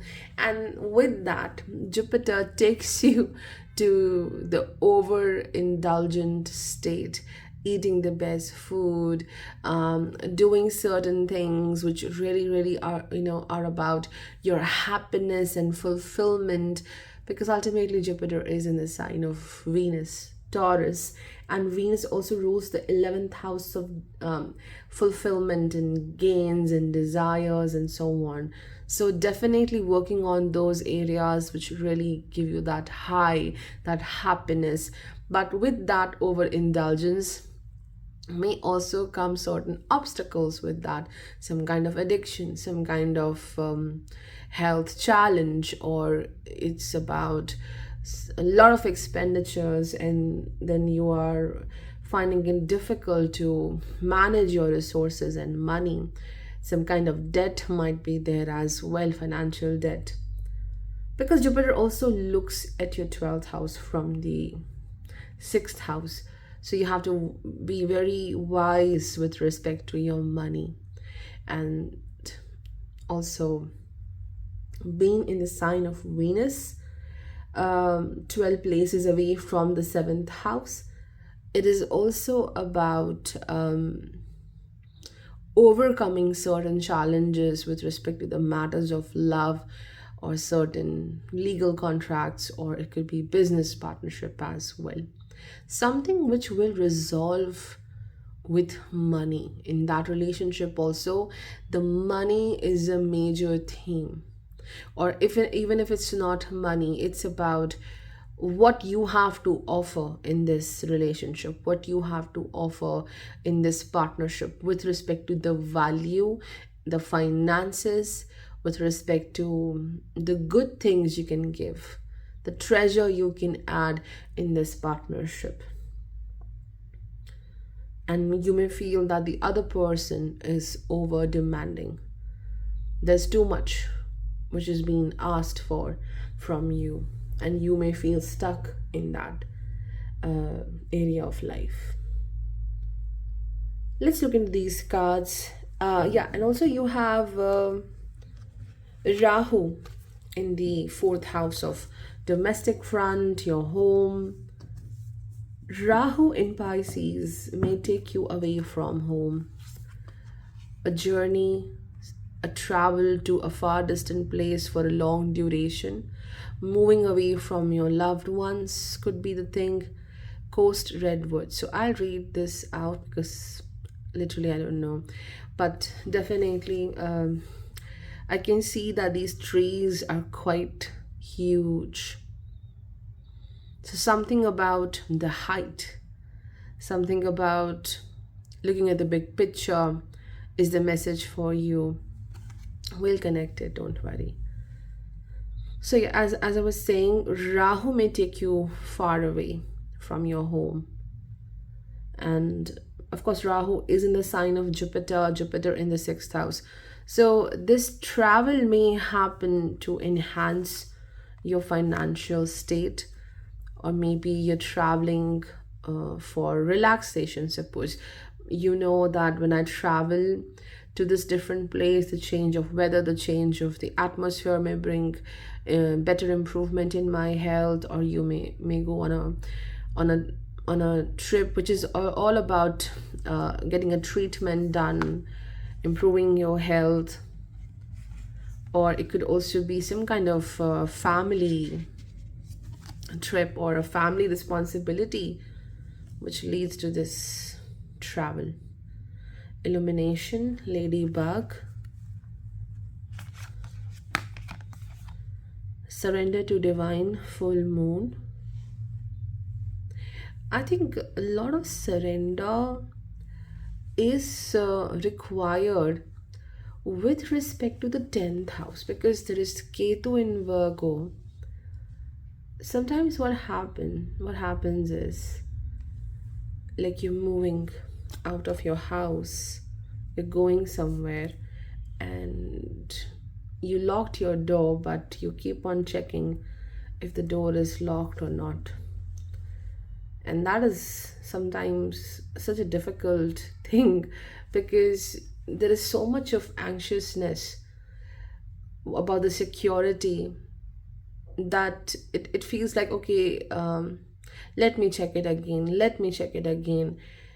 So that surrender doesn't happen, that everything will be okay, my house will be safe, I have locked it, I have done my work.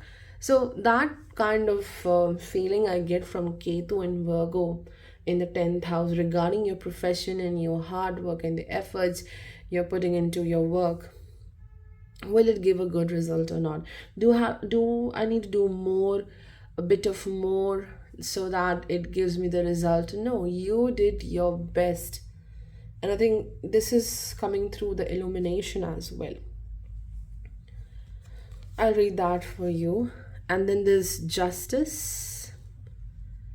Yeah, we have to look into, for this, we have to refer to the Saturn's placement. It is in the third house right now.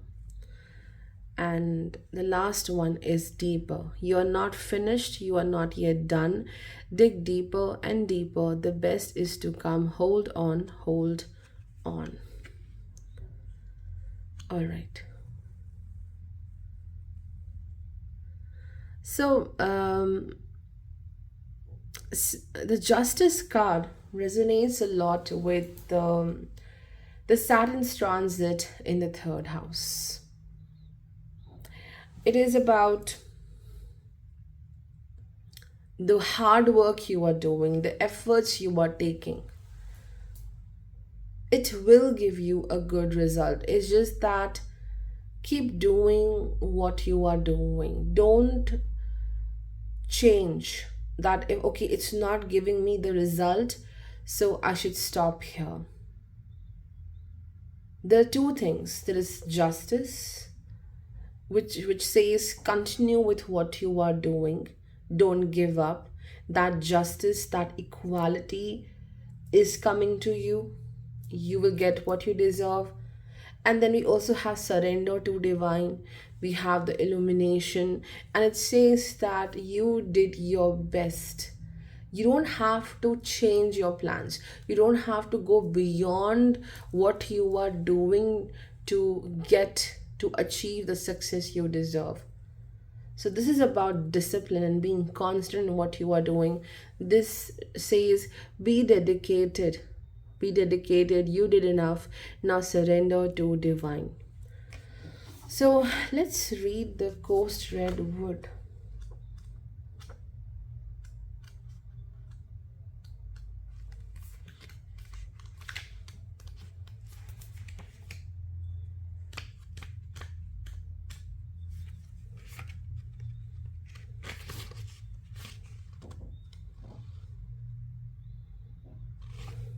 So the Ghost Redwood talks about growth. Again, I was saying the height, the how long you have to wait for that growth. It will happen. It's just that it requires that surrender. So it says, have the courage to be the person you know yourself to be. Do not be afraid to excel because you're worried about showing how exceptional you really are. Do your very best in both trivial and important matters. I was just saying that do your best, and it resonates with Saturn in the third house. Don't give up on your courage, don't give up on your confidence and your decisions. Have courage to be the person you know yourself to be. You don't have to be pretending to be someone else. Trust that authenticity of yourself. Trust your persona, your hard work. Sagittarius is about hard work in 2024. Will my hard work pay off or not? You're feeling oh, I have done sufficient. Nothing is going on. And then we have deeper. It says you are not finished. This is not the end if you think so. You're not yet done. Dig deeper and deeper, and the best is to come. Hold on, hold on. This could also be about the emotional investments in love with people, the family. This is not the ending. The best is about to come. It's almost like giving up on relationships. Because Rahu in the fourth house, no, it's not easy. Rahu in Pisces, and then Jupiter going into sixth house, as if one is losing hope that I will find someone who will understand me well. So, illumination,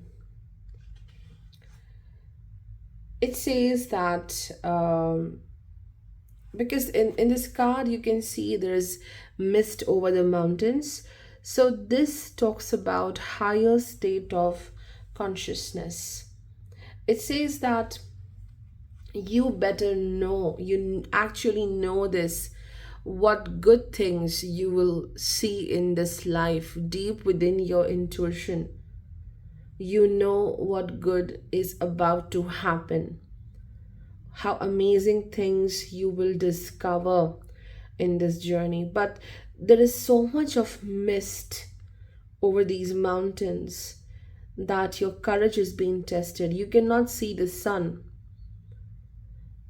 But if you cannot see the success right now, it doesn't mean it's never gonna happen. That's the message of illumination. You know it.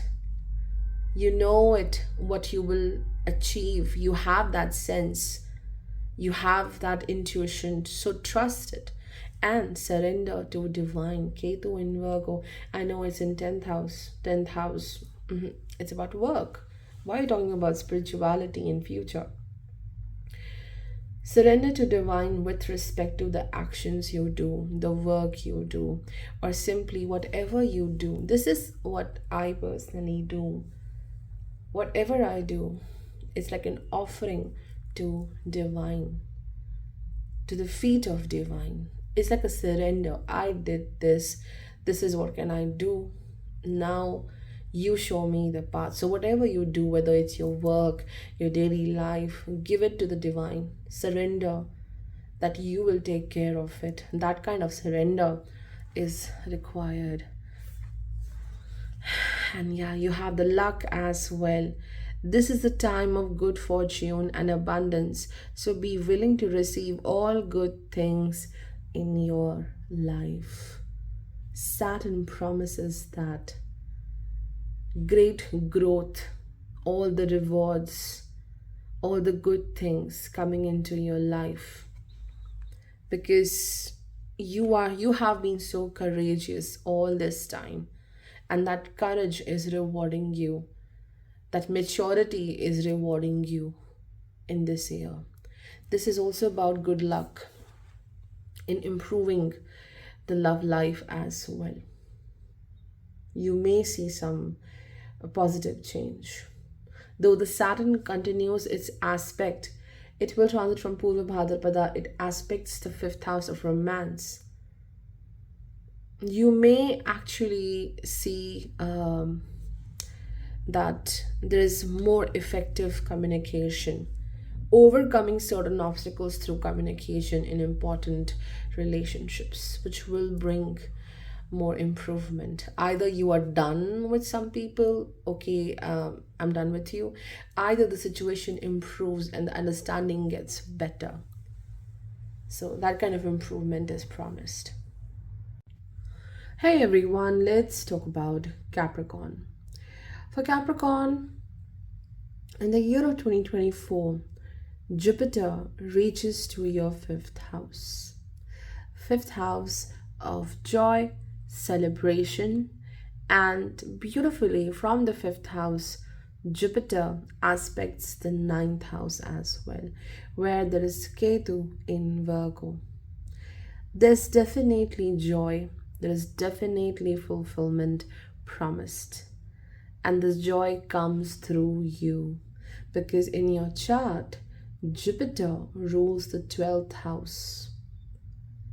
It's no one but you who becomes the source of happiness for yourself. Because for Capricorn, I think on one hand, Saturn in the 2nd house in Aquarius, there is a lot of burden with respect to money. I want to create more. It's not about deficit. For some people, it is about deficit with respect to money and trying to get that substantial finances. But majority, it is about growth. It's about future investment, how I can make my money more stable, make it grow, make it a long term thing. So it could be that you have certain responsibilities, financial liabilities towards the family. You have to take care of someone. Um, there's a pressure to share or to give. It's not that you don't want to give, but you have to take care of your own finances as well. So yes, there are certain responsibilities towards the family as well. Or despite the money, like others are depending on you for support. You will become a structure for someone to lean on, and that's definitely someone from family. And also you are working very hard, since Saturn is your first house ruler, creating a structure with respect to money, creating a structure with respect to your family, creating a structure for the way you want to live your life in the future. What you value the most, you bring everything together and you create a beautiful place out of it. So, this is what you're doing the most. You're working so hard, feeling tired, and then within you, the spark in you, the Jupiter spark in you says, okay, let's just do something happy. So, investing in yourself happens here. Jupiter also rules your third house of efforts and decisions and your courage and the initiative you take.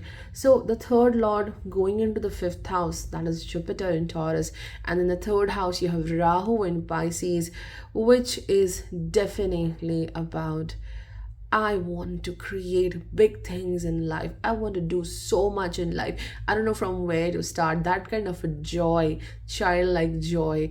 See, Jupiter here brings the childlike joy. And the Rahu is like, oh, I have seen it all. I have experienced it all. I'm trying to be mature now. But still, there are certain childish things which are attracting me. So doing things which really make you happy, being with your favorite like being spending time with your pet dog, maybe spending time with a very particular important friend of yours. But this journey is more of internal now, since I said Jupiter is the 12th lord. So making yourself happy, giving value to this life flowing in you, and great spiritual development happens for you as well. And for a lot of you, this is about a very deep connection with higher power, and you will be shown the sign. You will be shown in a certain way how dear you are to the higher power. There is some kind of divinity in this year, and this will just increase your faith. It will just strengthen your faith. Or it could be literally someone like a guardian to you who will be there and will give you the assurity that I am here. So why are you in a fear? It could be, so these internal changes are more of pursuing what you like, studying about philosophy, studying about spirituality, all the internal engineering, changing that self, making yourself more happy. That's what is going to happen. We have the first card, Ash. I'm sorry, like for everyone, I'm saying this is something new to me, so I'll just read this out for you all. Yeah, but I can see there's a fire happening here. So, something about warmth, finding a cozy, warm space in your life. That could be the theme of 2024, finding a place which is cozy, comfortable for you. Then we have some card is missing, I think. Okay, it's stuck. Okay. We have the Wolverine. You are a lot tougher than you think you are. Saturn in the second house, feeling overwhelmed with certain responsibilities, but there is a realization that you're way strong than you think. You're very tough than you think you are. And sometimes we need others to remind us how powerful we are. And it's okay if someone else comes in and tell this to us. Blessings. This is a very pretty card. Okay, wow. Believe in the impossible, blue moon, the emperor, offerings. Now let me tell you, when I work with these oracle decks, what happened is there are few cards which rarely come out. I don't see them so frequently. And today I have those two cards for Capricorn. One is the blue moon and one is the blessings. I don't see them often coming out of the deck. Okay. So, blue moon, believe in the impossible. What is a blue moon? Okay. When we have two full moons in the month, in 1 month, that second full moon is known as the blue moon. This is what I vaguely remember. So you are rare. It happens occasionally. It doesn't happen all the time. And this is what I was talking about, how the Jupiter from the fifth house gives its fifth aspect on the Ketu in Virgo. There's a lot which is very unusual, but it's not difficult. It's just unusual because you have so many blessings coming in your way. You will feel that divine presence. There is miracle, there is happiness, there is joy, and there is, like, you say that life is like that only. What to say? I know, being a Capricorn, oh, this is what life is. This is what the society is. Nothing can change. And then life comes to you and tell you, see, life is different. This is not what you think. There's so many things. There is so much which can be different. Miracles do happen. Good things do happen. So your perspective is changing. That rigid perspective about life, things are like that only. No. The blessings which are coming in, the blue moon shows believe in the impossible. It shows that you're giving up on certain dream of yours. That dream is with respect to the second house, money. Okay, maybe having your own family, maybe having your own house. That might be the question, but it's certainly changing. There is some blessing for you.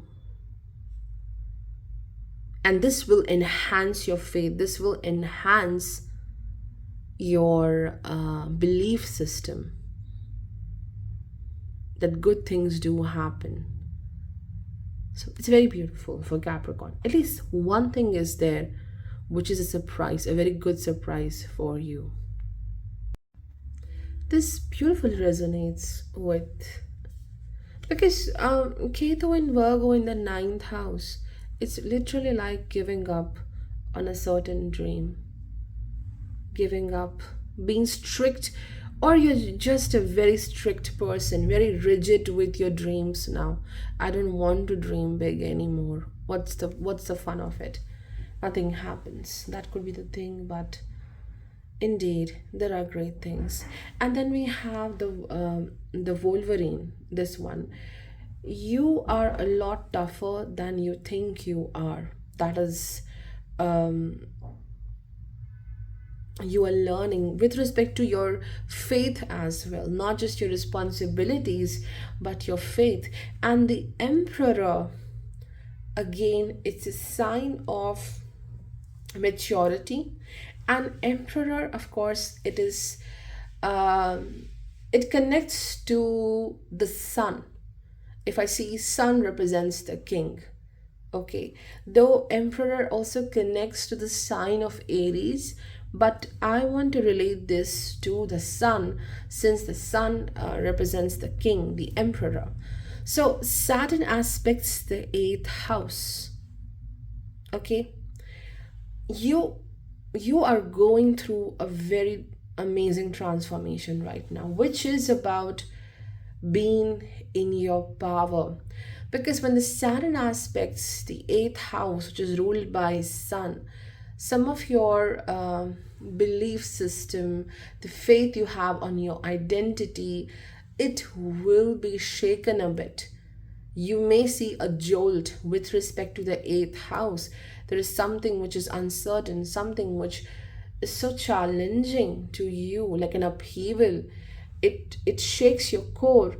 But when you overcome that challenge, you see you emerge like an emperor who is so experienced in life, who has gone to so many wars, that now you're not afraid of anything. Now you're confident about your battles, you're confident about your decisions.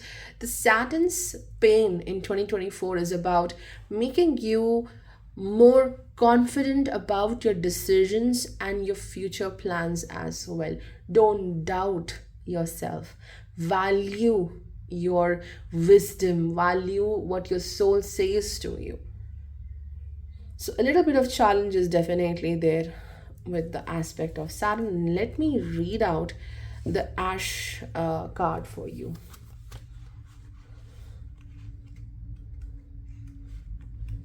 Okay. So, this is what I was saying with respect to the Emperor. I just sometimes I don't have words.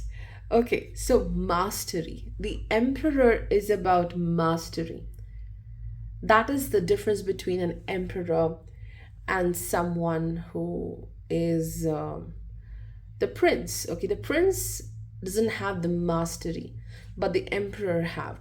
So the Ash over here says the mastery, and let me read this. Gain mastery over yourself by accepting who you are and fearlessly looking at all aspects of your personality. Strive to be objective and rational rather than being swept along by subjective emotions. Exactly. See, the emperor, the Ash also says the emperor, you reach to a level of mastery with respect to your fears. Eighth house is the fear, so you attain the mastery over your fears. Your fears no longer control you. This is what you are learning. And also fear over here is shown by Rahu. Rahu in the third house in Pisces. Fear of the strange things, fear of new people, meeting new people, going into new places. But you will overcome that as well. Rahu over here also may show some fear with respect to love, because there is positive for Rahu. Jupiter in the fifth house of romantic connections. Fear of diving into love again because of some kind of a bitter memory. So that fear needs to go away. And Rahu will definitely bring great potential of growth, because it activates a lot of knowledge and wisdom in you and how to use it. But I would suggest don't tell your plans to everyone. Don't speak too much. Sometimes you may speak too much and then you reveal your secrets. Sometimes you speak too much and you drain yourself out of that physical energy, emotional, mental energy. And with respect to communication in your love, in your partnerships, business partnerships, collaborations, people may keep you confused. You're not getting the clarity of their intentions, what they say. So don't assume. Don't assume anything. And don't even completely trust what others are saying. You have to see and the reality. That's what um, you have to follow in 2024. And the last card is offerings.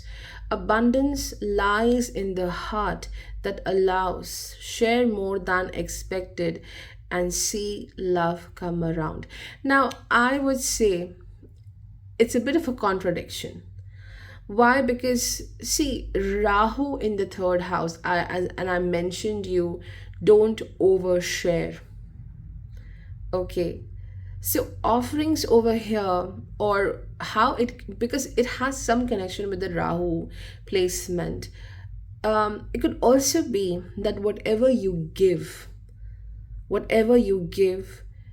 don't expect a lot from others when you give, because third house is about the efforts you are taking, and in the ninth house there is Ketu. Ninth house has a lot to do with respect to giving. Okay, some kind of donation, philanthropy. So when you give, don't overgive, I would say. It could be making offerings to divine and then you see what comes to you. That could be the message. But yeah, when it's Rahu here, oversharing should not be done. Share more than expected and see love come around. It could be your offering to divine and then you see the blessings coming into your life. But oversharing when you communicate is not good. Or this could also be about the luck, that whatever love you are being giving to the world in any form, that love will come back to you in a very beautiful, unexpected, magnified manner. No, it's not just romantic love, it can be in any form: support, respect. So that's a beautiful sign. Hey everyone, let's talk about Aquarius. In 2024, Saturn transits from first house. Yeah, it continues its transit from the first house in Aquarius. It transits from Purva Bhadrapada Nakshatra. And the Jupiter goes into the fourth house in Taurus. In your chart, Jupiter rules the 11th and the second house.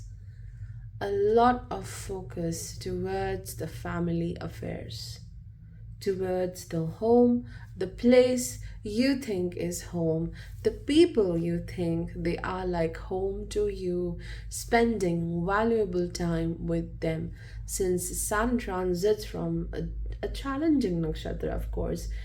So there's a lot which is also about stabilizing yourself, not being the overgiver to the people, not being the one who is giving your complete self to others. It's like your one foot is in some direction and the other foot is in some direction. That could be the challenge, like how much I should invest in myself and how much I should give a part of myself to others. That is the question. So there's a lot of multitasking, I would say, which will happen. And because Sun transits from the first house, which is the house of self, and a part of you everywhere, a part of you being given to everyone, and then you feel a bit imbalanced and don't know what to do. And then comes the gift of spirituality, the gift of the divine. There's a lot of spiritual work which will be done in 2024. But yeah, 2024 is super busy with respect to home, with respect to your people, with respect to your responsibilities towards the home. It could be moving into a new house, it could be buying something huge. Yeah, some expenses are there to beautify your house, or some kind of utility or a vehicle. So that kind of happiness is there. But on a very personal level, Saturn shows overcoming some kind of thought process, or it could be some kind of uneasiness, like something bothering you, and successfully overcoming that. It's like a weakness transformed into strength. You're not running away from that weakness or sorrow, you just use it and transform it into your strength. What's better than that? So the first card is the silver birch. I'm sorry, I don't know about this one. I'll just read out for you. And it looks like someone is sitting in a cave and looking at this tree.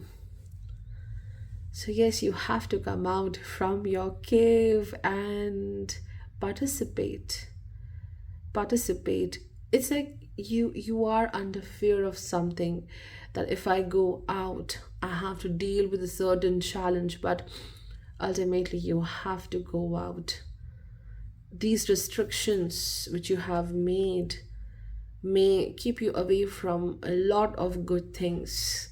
A lot of course, when you go out, when you go out of your comfort zone, there are challenges too. We are afraid of getting hurt as well, but we also then isolate ourselves from good things. Rattlesnake, the experiences that you're presently going through are an initiation into fulfilling your purpose as a healer.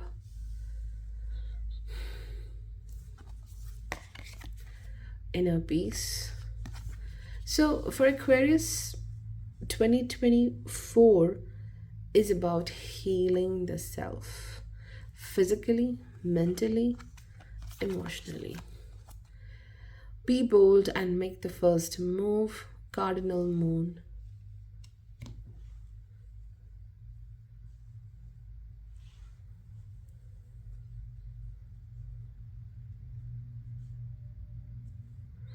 Then we have Strength, Bhima, the Odyssey. Okay. So for the Aquarius people, Jupiter reaches to the fourth house, which is definitely about overcoming a certain challenge or a certain mindset as well, like getting out of your comfort zone, expansion. So financially also there is gain through inheritance, sudden promotion, expansion of your income. So financially you are doing quite well. But since Rahu is in Pisces in the second house, again, Rahu in Pisces, then Jupiter is going into fourth house. So the second and the fourth house theme is very strong for you in 2024. It is your people, it is your emotional connections where you have invested a lot. So Rahu may bring some kind of challenge which disturbs your inner peace. Okay, nothing to do with you, but the intentions towards you of certain people might be confusing. You're confused, like, what are your intentions? Are you a well-wisher, or you just, you will sit here and criticize me all the time?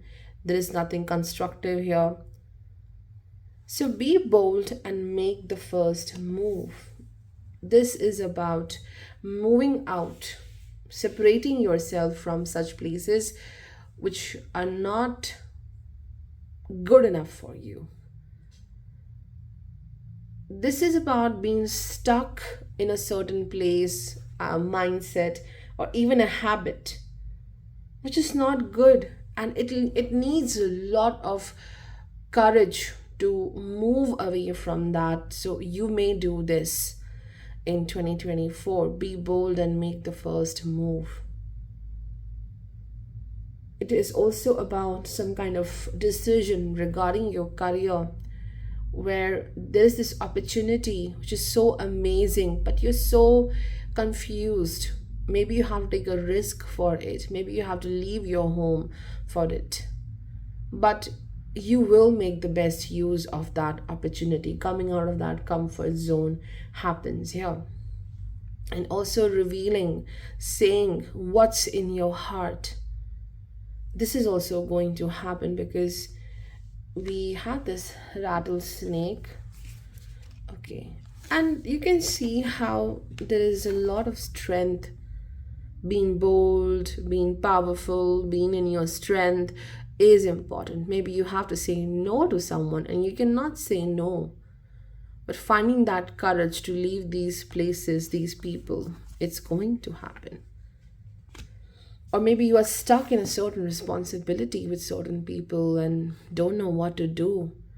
But still you will work hard to be out of this challenge. It is about choosing your people who are really like your home, and the people who just pretend like to be your home but they are not. And rattlesnake, the experiences that you are presently going through are an initiation into fulfilling your purpose as a healer. The rattlesnake, um it shows that two things. Firstly, you have to heal your heart, but a healer, like you have the healing capacity for other people. The work you are doing, the responsibilities you're fulfilling, people expect you to heal them. And in fact, you are doing that. You fix something for them, you heal them. But in the process of healing others, you are losing yourself in that process. So you must know where to stop. You can heal people, you can be a part of their life, but how much do you want to get into that and then you start losing yourself? This is where you have to work the most. So again, the Rahu in Pisces, in your second house, in Jupiter in the fourth house. Who is the right person for you in family, in relationships, friendships? Do they value you, or they just take a lot from you, a part of you, and you feel that void and the pain? So the rattlesnake, if you have ever seen a rattlesnake, like of course on the TV, or maybe for real, you know how what kind of sounds it makes. It's a very noisy snake. And then we have inner peace, the koi fish, beautiful koi fish. Oh, Rahu in Pisces. Yeah. On the one hand, the Rahu is like, oh God, I'm in a wrong place. What to do? What to do? And then you have the answers. You know what you have to do to be in this beautiful, serene place which is full of inner peace. So this is what you are learning in 2024, saying no to some people, avoiding certain people, saying, oh, it's enough, because people will keep you confused. You will have a very hard time in understanding their intentions. Okay, let me read out the silver birch for you. For Aquarius, I see such a beautiful transformation, which is about your inner power, trusting your decisions. By the end of 2024, you see yourself how amazingly you will grow, and that confidence you have about your life and how confident you are about yourself. It's definitely going to happen. Overcoming a certain fear is going to happen. And now I'm finding this meaning of silver birch.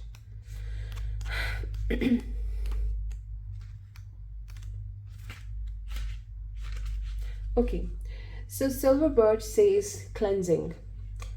Pay attention to what you are eating and drinking. Do your best to choose food and drink that are nourishing, pure, and suit your metabolism. If possible, begin growing your own fruit vegetables and herbs. So silver birch is about nutrition, what you eat. Be careful of what you put in your mouth. Rahu in the second house again, your nutrition, your diet needs a lot of care. It could be overindulgence, it could be some addiction, not good for you. Having self-medication, maybe not at all good for you. That's the thing. Ketu, um, it will transit from your 8th house in Virgo.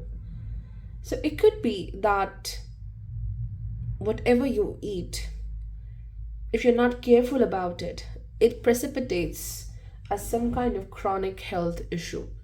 Long-term care, long-term treatment is required. Or for Aquarius, it is about getting into alternative healing and taking care of yourself.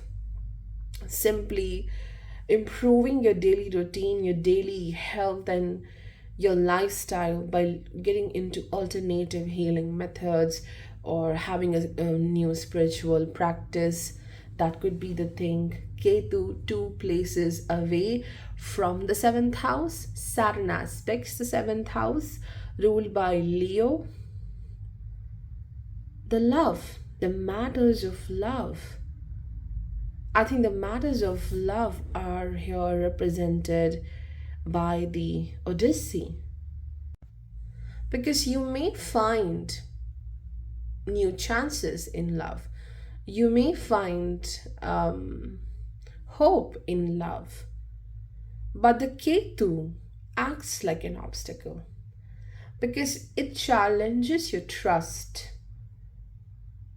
It shows drawing boundaries, limiting yourself from getting into love. And the Odyssey card says, take in the beauty of the country lands and botany, explore the wonder like a gypsy traveler's Odyssey. So it says, do not hesitate, do not block yourself from love or meeting people, making new friends. Just experience. That is what the Odyssey says. You need not to dive deeper, you need not to take everything so seriously in life with respect to people. Just open up, experience, observe, see how others are connecting with you, and what's meant to be, it will happen. It will happen. So, with respect to love, how Saturn aspects the 7th house, there are ego clashes in love. It could be also simply your personal journey, the work, whatever you are doing, you're so busy that the matters of love are taking a backstage, and all you are doing is developing this strength. You're being guided to go back to self and strengthen yourself before you dive into love or experience love. Hey everyone, let's talk about Pisces. So for Pisces, in the year of 2024, Rahu continues its journey in your 1st house in Pisces.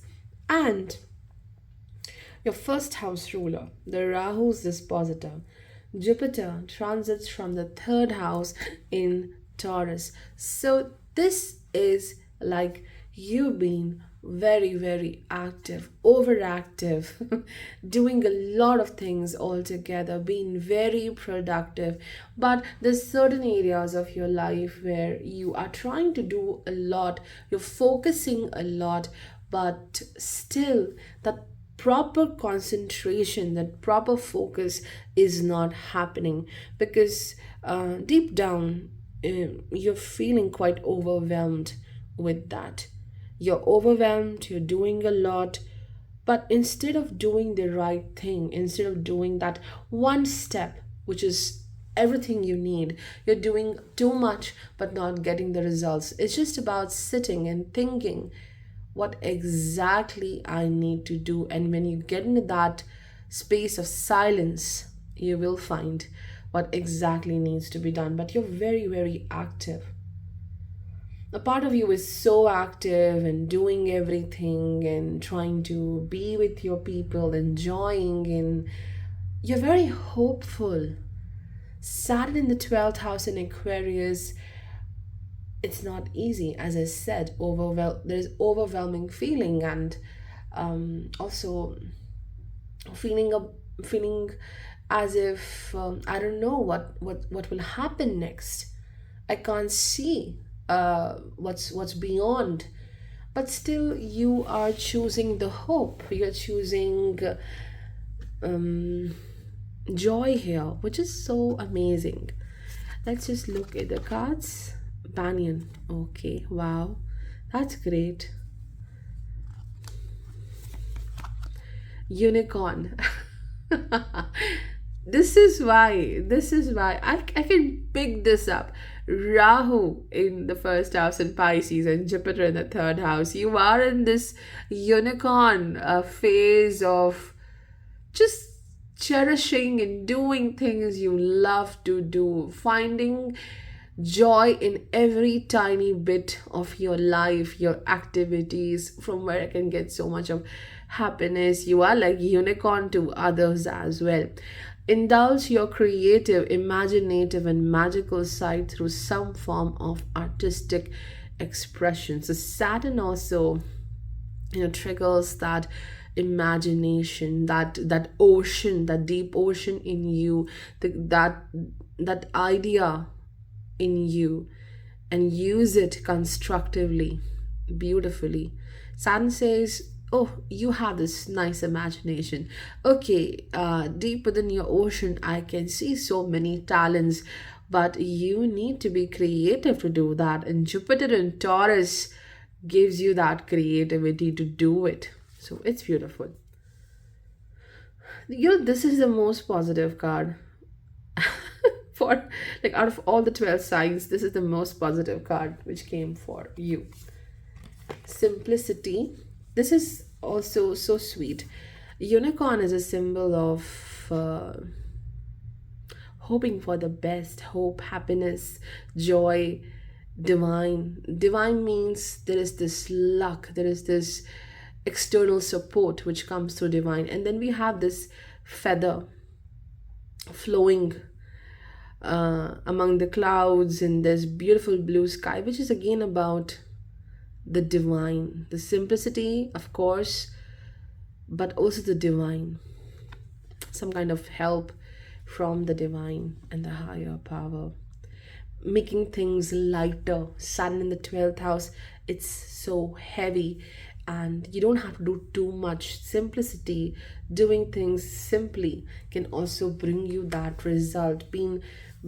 Take your life in a very simple manner. Feather light. You have to be feather light. Don't give yourself too much of burden. Then we have, you're very close to achieving your goal, gibbous moon, which is true. The high priestess, it goes with your 12th house and also the first house as well. Rahu and Saturn both. And I would love to read this for you, though I know the meaning of the high priestess, but I would love to read this for you, so I will do that. And the last one, divine guardian. See this, see this, see this, and now this. The divine guardian. Do not be nervous today or tonight. The path you are on will lead you just right. So as I said, you don't have to do extraordinary things to achieve something. I know Saturn is, you do it, do that hard work constantly, but sometimes you push yourself so much to enhance something that beauty, that essence is gone. The overdoing should be avoided. You're doing your best, that's it. And rest is here. The path you're on will lead you just right. Beautiful. This is beautiful. Okay, so for the Pisces, the banyan tree, simply resonates with the Jupiter going into Taurus in the third house, and Jupiter rules your first house. This is about family ties, doing a lot of work for your loved ones. A part of them is in you, and you take that part forward. So you are fulfilling certain responsibilities towards your family members. And this will actually help you to grow. You're not losing anything. It may come, this hard work, this effort you were taking may come to you as may reward you, may come to you as a reward with respect to money. It may come to you as a reward in a form of wisdom.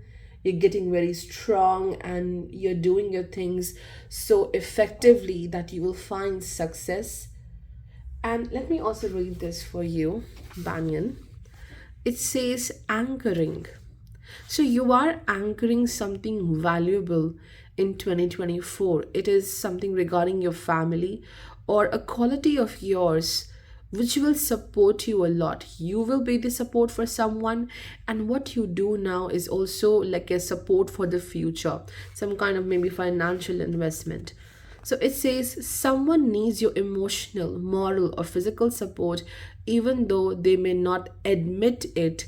Gently let them know that you are ready to help them if they wish, but don't encourage them to become dependent on you. Because ultimately, Jupiter is in the enemy sign, Taurus. So it could be that someone can become over dependent on you for everything in the family life. You can offer the help, but you have to say, this is how much I can do for you. Okay, or it could be, since Rahu is also so connected to Jupiter this year, it could be they want a lot from you, but they don't want to give you the credit. And you can see this, the Shakti. And then we have an Asur here. So this is about dealing with people who are just takers. You're giving and giving, and they are taking and taking, and they will start complaining when you will stop giving to them, and they will be like, oh, what did you do for me? You did nothing, even after doing so much for them. So this is anchoring, and this is also kind of an anchoring. Hey, don't mess with me. I had enough. So the High Priestess is also about awakening of the beautiful spiritual gift in you. I always say Jupiter takes us to the highest self of us, because it connects you to divine. That purification, that wisdom within you, all that process, it takes you to the higher connection. So the beautiful part of you, the wiser part of you gets activated. There's also like Rahu, strongly connected to Rahu in Pisces. A part of you wants to fight, wants to go on this path of strength and power, and then a part of you is so stuck in challenges. A part of you is so stuck in a comfort zone that you don't want to change. But I think the good in you will overpower this inactive, confused part of you is going to go away, and the truthful part of you, the energetic part of you, clarity wins over confusion. And dealing with also a lot of challenging people. Ketu in Virgo in the 7th house of relationships, contracts. You cannot see things with clarity. With respect to love also, there is not enough clarity. Ketu may also end a certain relationship so that you can have that cleansing, that courage to move on and find a better partner for yourself. It could be initiation of new love cycle for you as well, because Maybe the current person you're dealing with is just taking and taking away, and there is no limit. Even, Ketu knows no limit. It's not just the Rahu, but Ketu also knows no limit. So I want to read this High Priestess card for you.